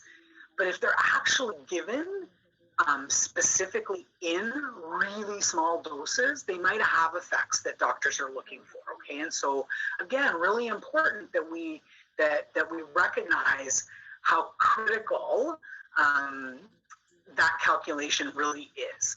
We aren't going to be doing those calculations for the most part. Again, really the basic calculations that you might be doing would be to give half a dose of a medication. And so recognizing, how do we figure out what half of that dose is? Sometimes, again, errors happen, even at the pharmacy level or at the prescription level when the doctor writes a prescription. So recognizing that something doesn't look right is sometimes really important. Even if you don't know exactly how that, how you got there, that might look not appropriate. And so we'll talk a little bit more about, how you might be able to even, determine errors by knowing some of this stuff, as we move forward. Other drugs aren't helpful unless adequate amount is administered, unless an adequate amount is administered. So some drugs, there's no point in giving them if you're not going to give enough of them.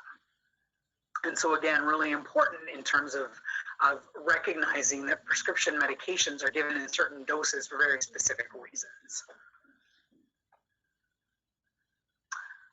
A drug dosage range is the amount of drug that's required to produce a therapeutic effect. So drugs are prescribed within the dosage range dependent on the desired effect and factors related to the patient's condition. So sometimes drugs don't necessarily have a specific amount that we know is going to be effective for every person. For example, and one of the most common ones that you might see with this when you're working are things like antidepressants. So antidepressants have a really broad range. So they work for people in doses from, let's say, for example, and it's different for different medications, but just to throw some numbers out there, they work and are effective in doses from 10 milligrams to 200 milligrams and anywhere in between. Okay, and so drugs are prescribed within a certain range. And then from there, we figure out what range is most effective for that person. But what's important to know about that range is that drugs that are given below that range aren't likely to have any therapeutic effect whatsoever. And drugs that are administered above that range can be potentially harmful. So doctors stick within what's known as a safe range for administering medications. And then within that, there's this ability to sort of figure out what works best for people. So we here use a metric system. So it's a decimal system of measurement that's widely used in medicine. Simple and logical. It's a simple and logical system for some people. I would argue that that works on a base 10 system. Okay, so the basic unit of mass. What's really important, and this is the stuff that you are going to need to know. So knowing and understanding what some of these numbers mean, what some of these acronyms mean for units of measurement. This is the stuff that you're going to need to know. So the basic unit of mass is a gram. The basic unit of volume is a liter. So anytime that the prefixes before the words gram and liter will indicate smaller or larger units of measurement. So whatever that word is before gram or liter, or part of a word, indicates whether or not that unit is getting bigger or smaller. Okay, and we figure this out mathematically by dividing by a 10, 100, or 1,000. Okay, so we're gonna talk about that a little bit further here. So the unit most common in preparing liquid medications is the milliliter. Okay, so again, milli meaning 1,000th of a liter. Okay, so liter being your main your main unit, and then milli being how much of that unit. So it's a 1/1000th of that liter. And that's equivalent to 1 cubic centimeter. It's also used, the other one that's also commonly used is a milligram, and which is 1/1000th of the mass of an entire gram. Okay, so you'll often see medication dispensed and prescribed in milligrams and milliliters. It's the most common. Metric doses are written in Arabic numerals, and fractions are depicted as decimal values. So 1 gram is equal to 1,000 milligrams. 2 liters is equal to 2,000 milliliters. 0.5 grams is equal to 500 milligrams, and 1.3 liters is equal to 1,300 milliliters. And that's figured out by this division piece that we're talking about, by dividing the number by either 10, 100, or 1,000, depending on what the unit is. This is where one of the things that I think I want to stress the most, probably, both again for our role as DSWs and in our own personal lives, we also talk about measurement using a household system. And this is the system that most of us use in our everyday language, but it can be really dangerous if we're replacing the actual, formal units of measurement with household units of measurement. So these are things that we use when we're cooking. So things like drops, teaspoons, tablespoons, cups, pints, quarts, and gallons are all appropriate units of measurement, but when they're used in a household setting, they're not necessarily standardized. Okay, so really, really important to know that. So you should never, ever use a household utensil like a teaspoon or a tablespoon or a drinking cup, different from a measuring cup, so just a regular glass or a cup like my mug. You should never use those when you're measuring medication. I know I used to be for sure guilty of this in my own administration of medication for, say, myself. And I got a little more careful once I started having kids, and of course when I got into this field and was administering medications in this field. But there were times when I would take, say, for example, a cough medicine, and it's probably one of the most common things that we will take at home doing this. But I would take a tablespoon of cough medicine by pulling a tablespoon out of my drawer in my kitchen and take the tablespoon of medicine off of that. Really inaccurate. So all, tablespoons and teaspoons that are in your kitchen drawer are going to be different. So when you are administering medications, always, always, always use graduated measuring spoons, standardized measuring spoons, or measuring cups. And that way you know that you're getting an accurate dose of medication, okay? So making sure that we have the right tools available to us when we are administering medications is critical, because the dose isn't going to be the same. I have tablespoons in my kitchen drawer that I'm sure are actually at least double the size of what an actual tablespoon is. Temperature.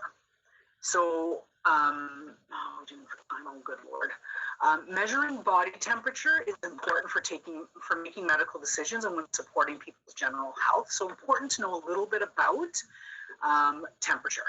And so conversion between Fahrenheit and Celsius is based on differences between the freezing and boiling points of water on each scale.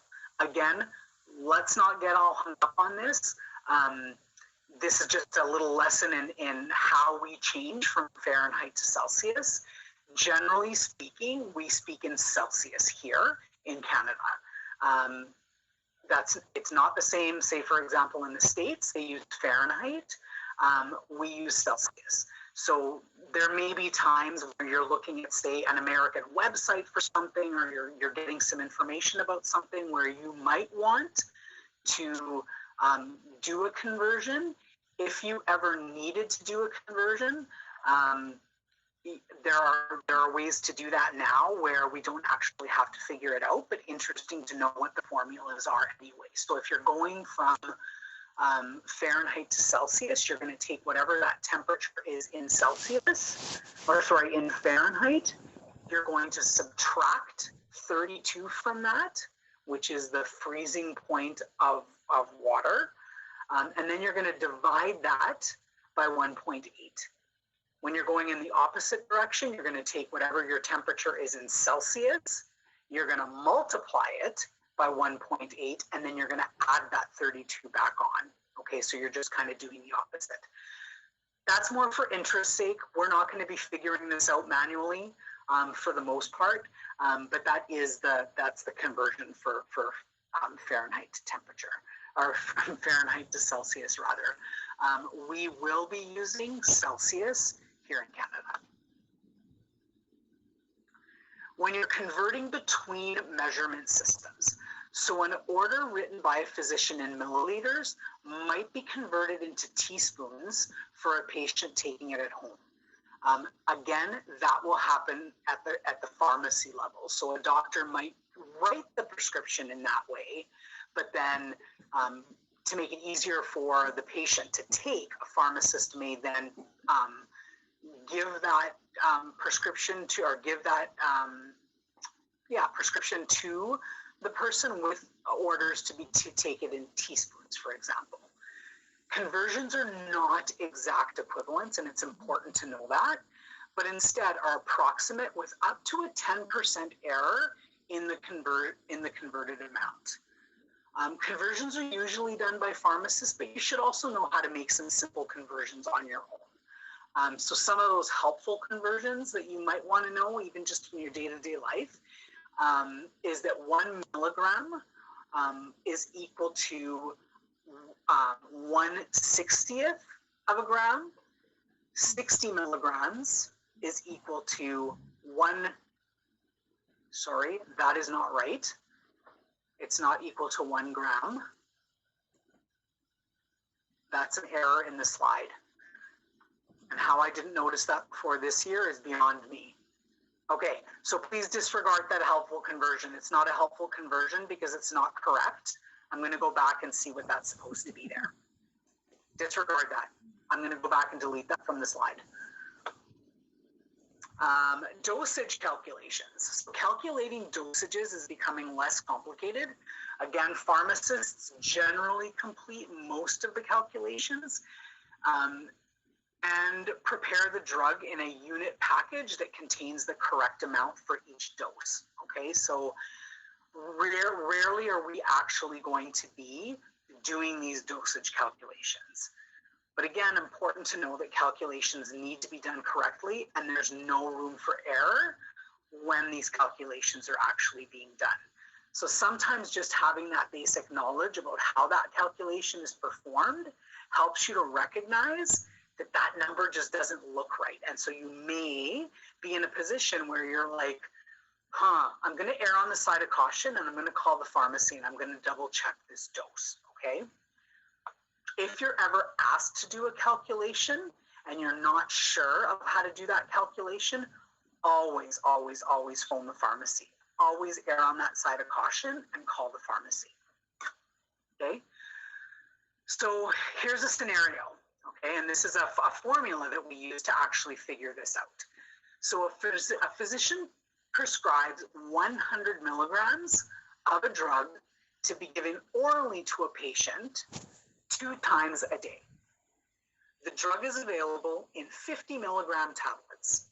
So this is the work that gets done behind that. Again, so the doctor prescribes 100 milligrams, and he wants that 100 milligrams to be given twice a day.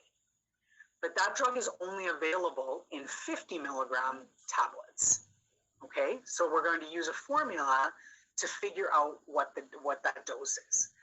So the D in the formula, so the formula is D over H is equal to X over V. So D is the desired amount, so what the doctor wants that patient to have. H is on hand, and I'm noticing a spelling error there. I have some corrections to make to these slides. So the H is what the actual medication is that you have on hand. And that's equal to X, which is what you're trying to figure out. Your X is your unknown. And V, which is your vehicle, okay, which is the amount of whatever it is that your medication is in. And I'll try to explain that a little bit further as we go on here. So when you take those numbers and you plug them into the formula, what you get is the doctor's prescribed 100 milligrams. So that's the D, that's the desired amount. So 100 milligrams over 50 milligrams, which is what you have on hand. What you have on hand is 50 milligram tablets. That's equal to X because that's still the part we don't know. We're trying to figure out the X. So we're trying to figure out the how many are we giving over 1. And now the 1 is the vehicle. So what that means in this case is that 50 milligrams of medication is contained in 1 tablet. So your vehicle is one thing. It's one amount. Grace, do you have a question? You just popped your mic just popped on, so I wondered if you had a question or if that was just an accident.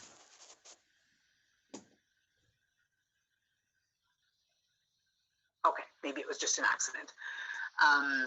So the solution and the desired dose, how you figure that out is by cross multiplying. Okay, and so you end up turning that from a division question into a multiplication question. Okay, so again, I can't point at my screen for you to help to visualize this, but what you're going to do is you're going to take the numbers and you're going to cross multiply. So you're going to take 50 times X. We don't know what X is yet. So, oh, somebody's doing that for me. Who is that? I got it. Oh, Ariel, you got my back.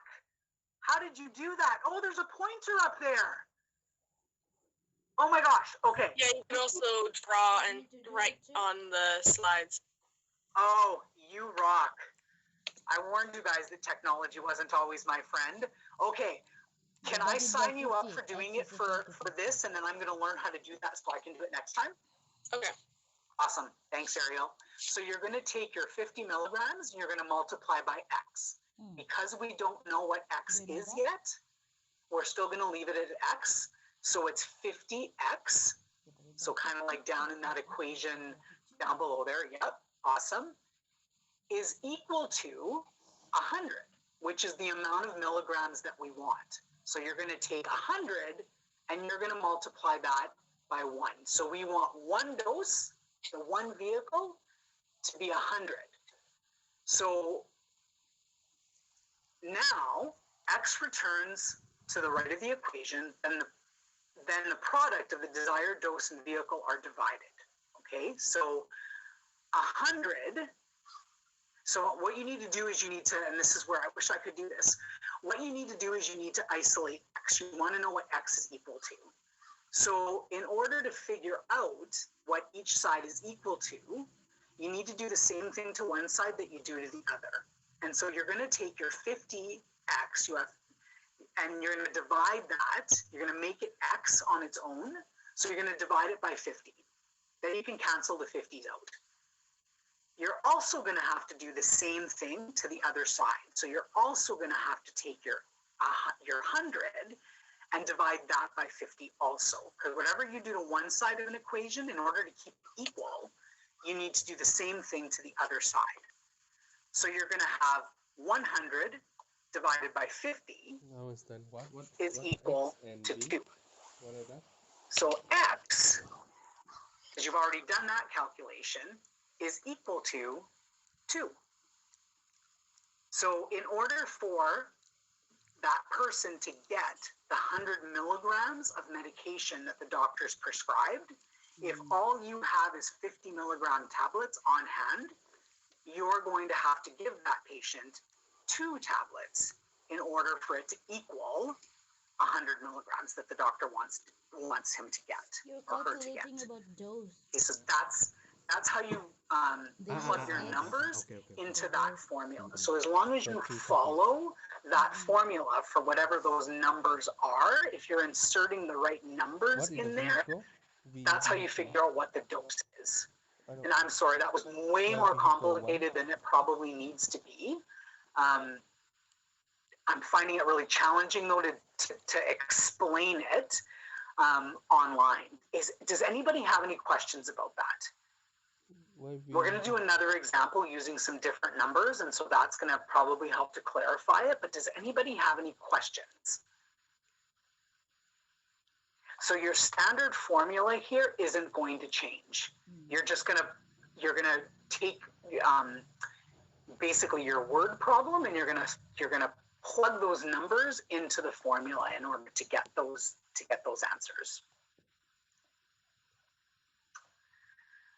So the value of V, when a medication is suspended within a non-medicinal material for the purpose of its administration. Okay, so the vehicle is how that medication is getting into the person. Is kind of one way of describing it. So in the example that we just did, your vehicle is a tablet. And so we know that one tablet contains 50 milligrams of medication. So we knew from that last example, and I'll just go back, we knew from this last example that the tablets contained 50 milligrams of medication. And in each tablet, which is one tablet, okay? That looks a little bit different now when we're talking about a liquid medication, okay? So here's the same example, not the same example, here's the same formula that we just used, but a different scenario. But this will help you to see how you figure it out the exact same way. You just plug in the information that you know that the doctor is giving you in the prescription, okay? Again, the pharmacist is doing this, but important to kind of know so that you recognize when numbers are really off. So a doctor prescribes 100 milligrams of an elixir, which is a liquid medication, a syrupy medication. The medication is available in the form of 125 milligrams. So that's the amount of medication that you'll find in 5 mils of that elixir. So in order to get 125 milligrams of medication, you need 5 mils of 5 milliliters of this particular syrup. So X is going to determine how many mils are required based on what the doctor is prescribing, okay? So the doctor wants that patient to get 100 milligrams of medication, but there's 125 milligrams in what it is that we're looking for. So we're not gonna be able to just do a straight, give 125, give 5 mils rather, that's the dose, because then the person will get too much medication. So what you're gonna do is substitute those numbers. So again, the D is desired. Okay, so that's how many milligrams the doctor wants the patient to have. That's 100. Okay, Ariel, you're doing an awesome job. What we have on hand is a medication that we know that one dose of contains 125 milligrams of medication.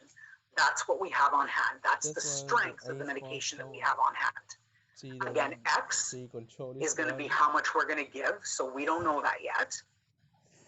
And your vehicle in this case is how much of that medication contains the amount of medication that we know. So again, in that previous example, we knew that there was 50 milligrams of medication in one tablet.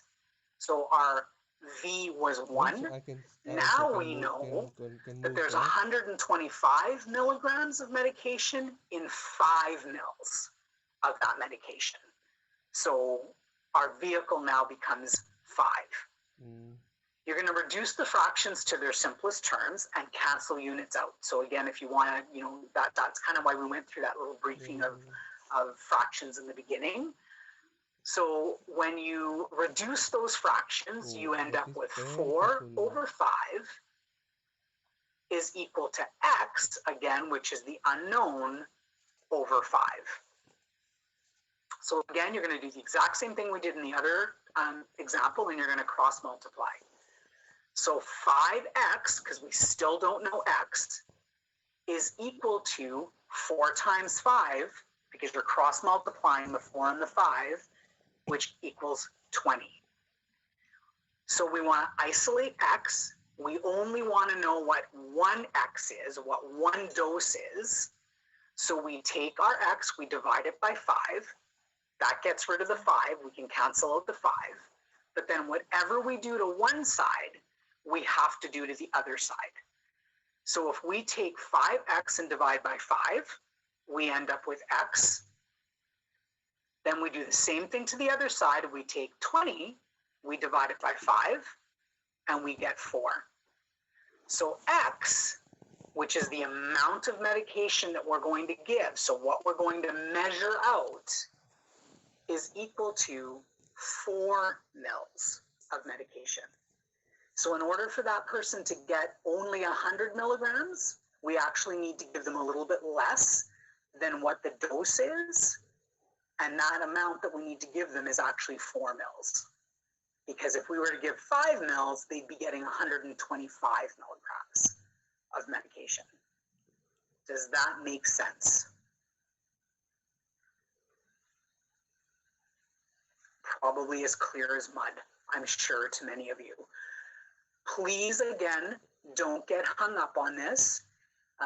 You have a couple of these in your review questions that you can do just to kind of practice. It really is a simple, it's a simple equation to do if you just punch those numbers in. And again, Ariel, thank you so much for putting that pointer up and showing everybody sort of where those numbers go. That was really, really helpful, and it was helpful for me too, Ariel. So again, don't get really super hung up on this. It's not going to be this kind of stuff that you're going to actually have to do But if you ever do have to do it, you will have access to the formulas. You can look up what it is that you need to do. You're not going to be expected to just know offhand how to do this in our roles. And you have access to calling pharmacies. Okay, so call the pharmacist if you're ever in doubt about something like this. If a prescription is ever written in such a way that you actually need to modify how much you're giving that person, if you're ever in doubt about how to actually figure that out, please always double check with the pharmacist, okay? We've run out of time for today, and so I'm not going to launch into another whole section because we won't be able to finish it. We were going to move on to weight calculations. We won't go into that today. Just review the slides. I will go through the test. I'm pretty 100% confident that there's no questions in there that you're actually going to have to do a calculation for. Pretty confident of that, but I will double check.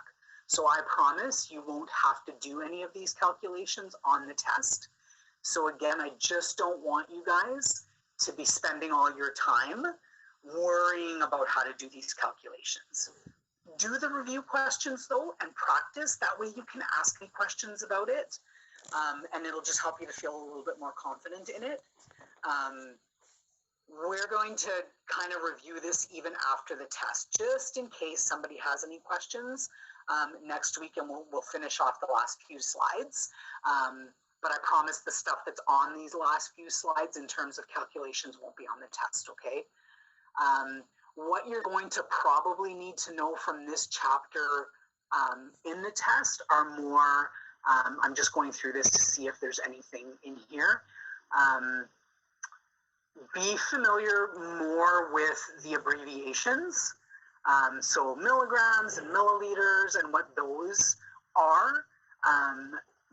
Those are the things that you're gonna have to recognize for the test, more so than the actual number values, okay?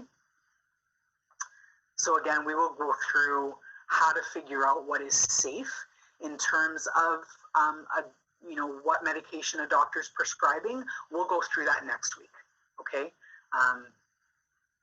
Any questions about that?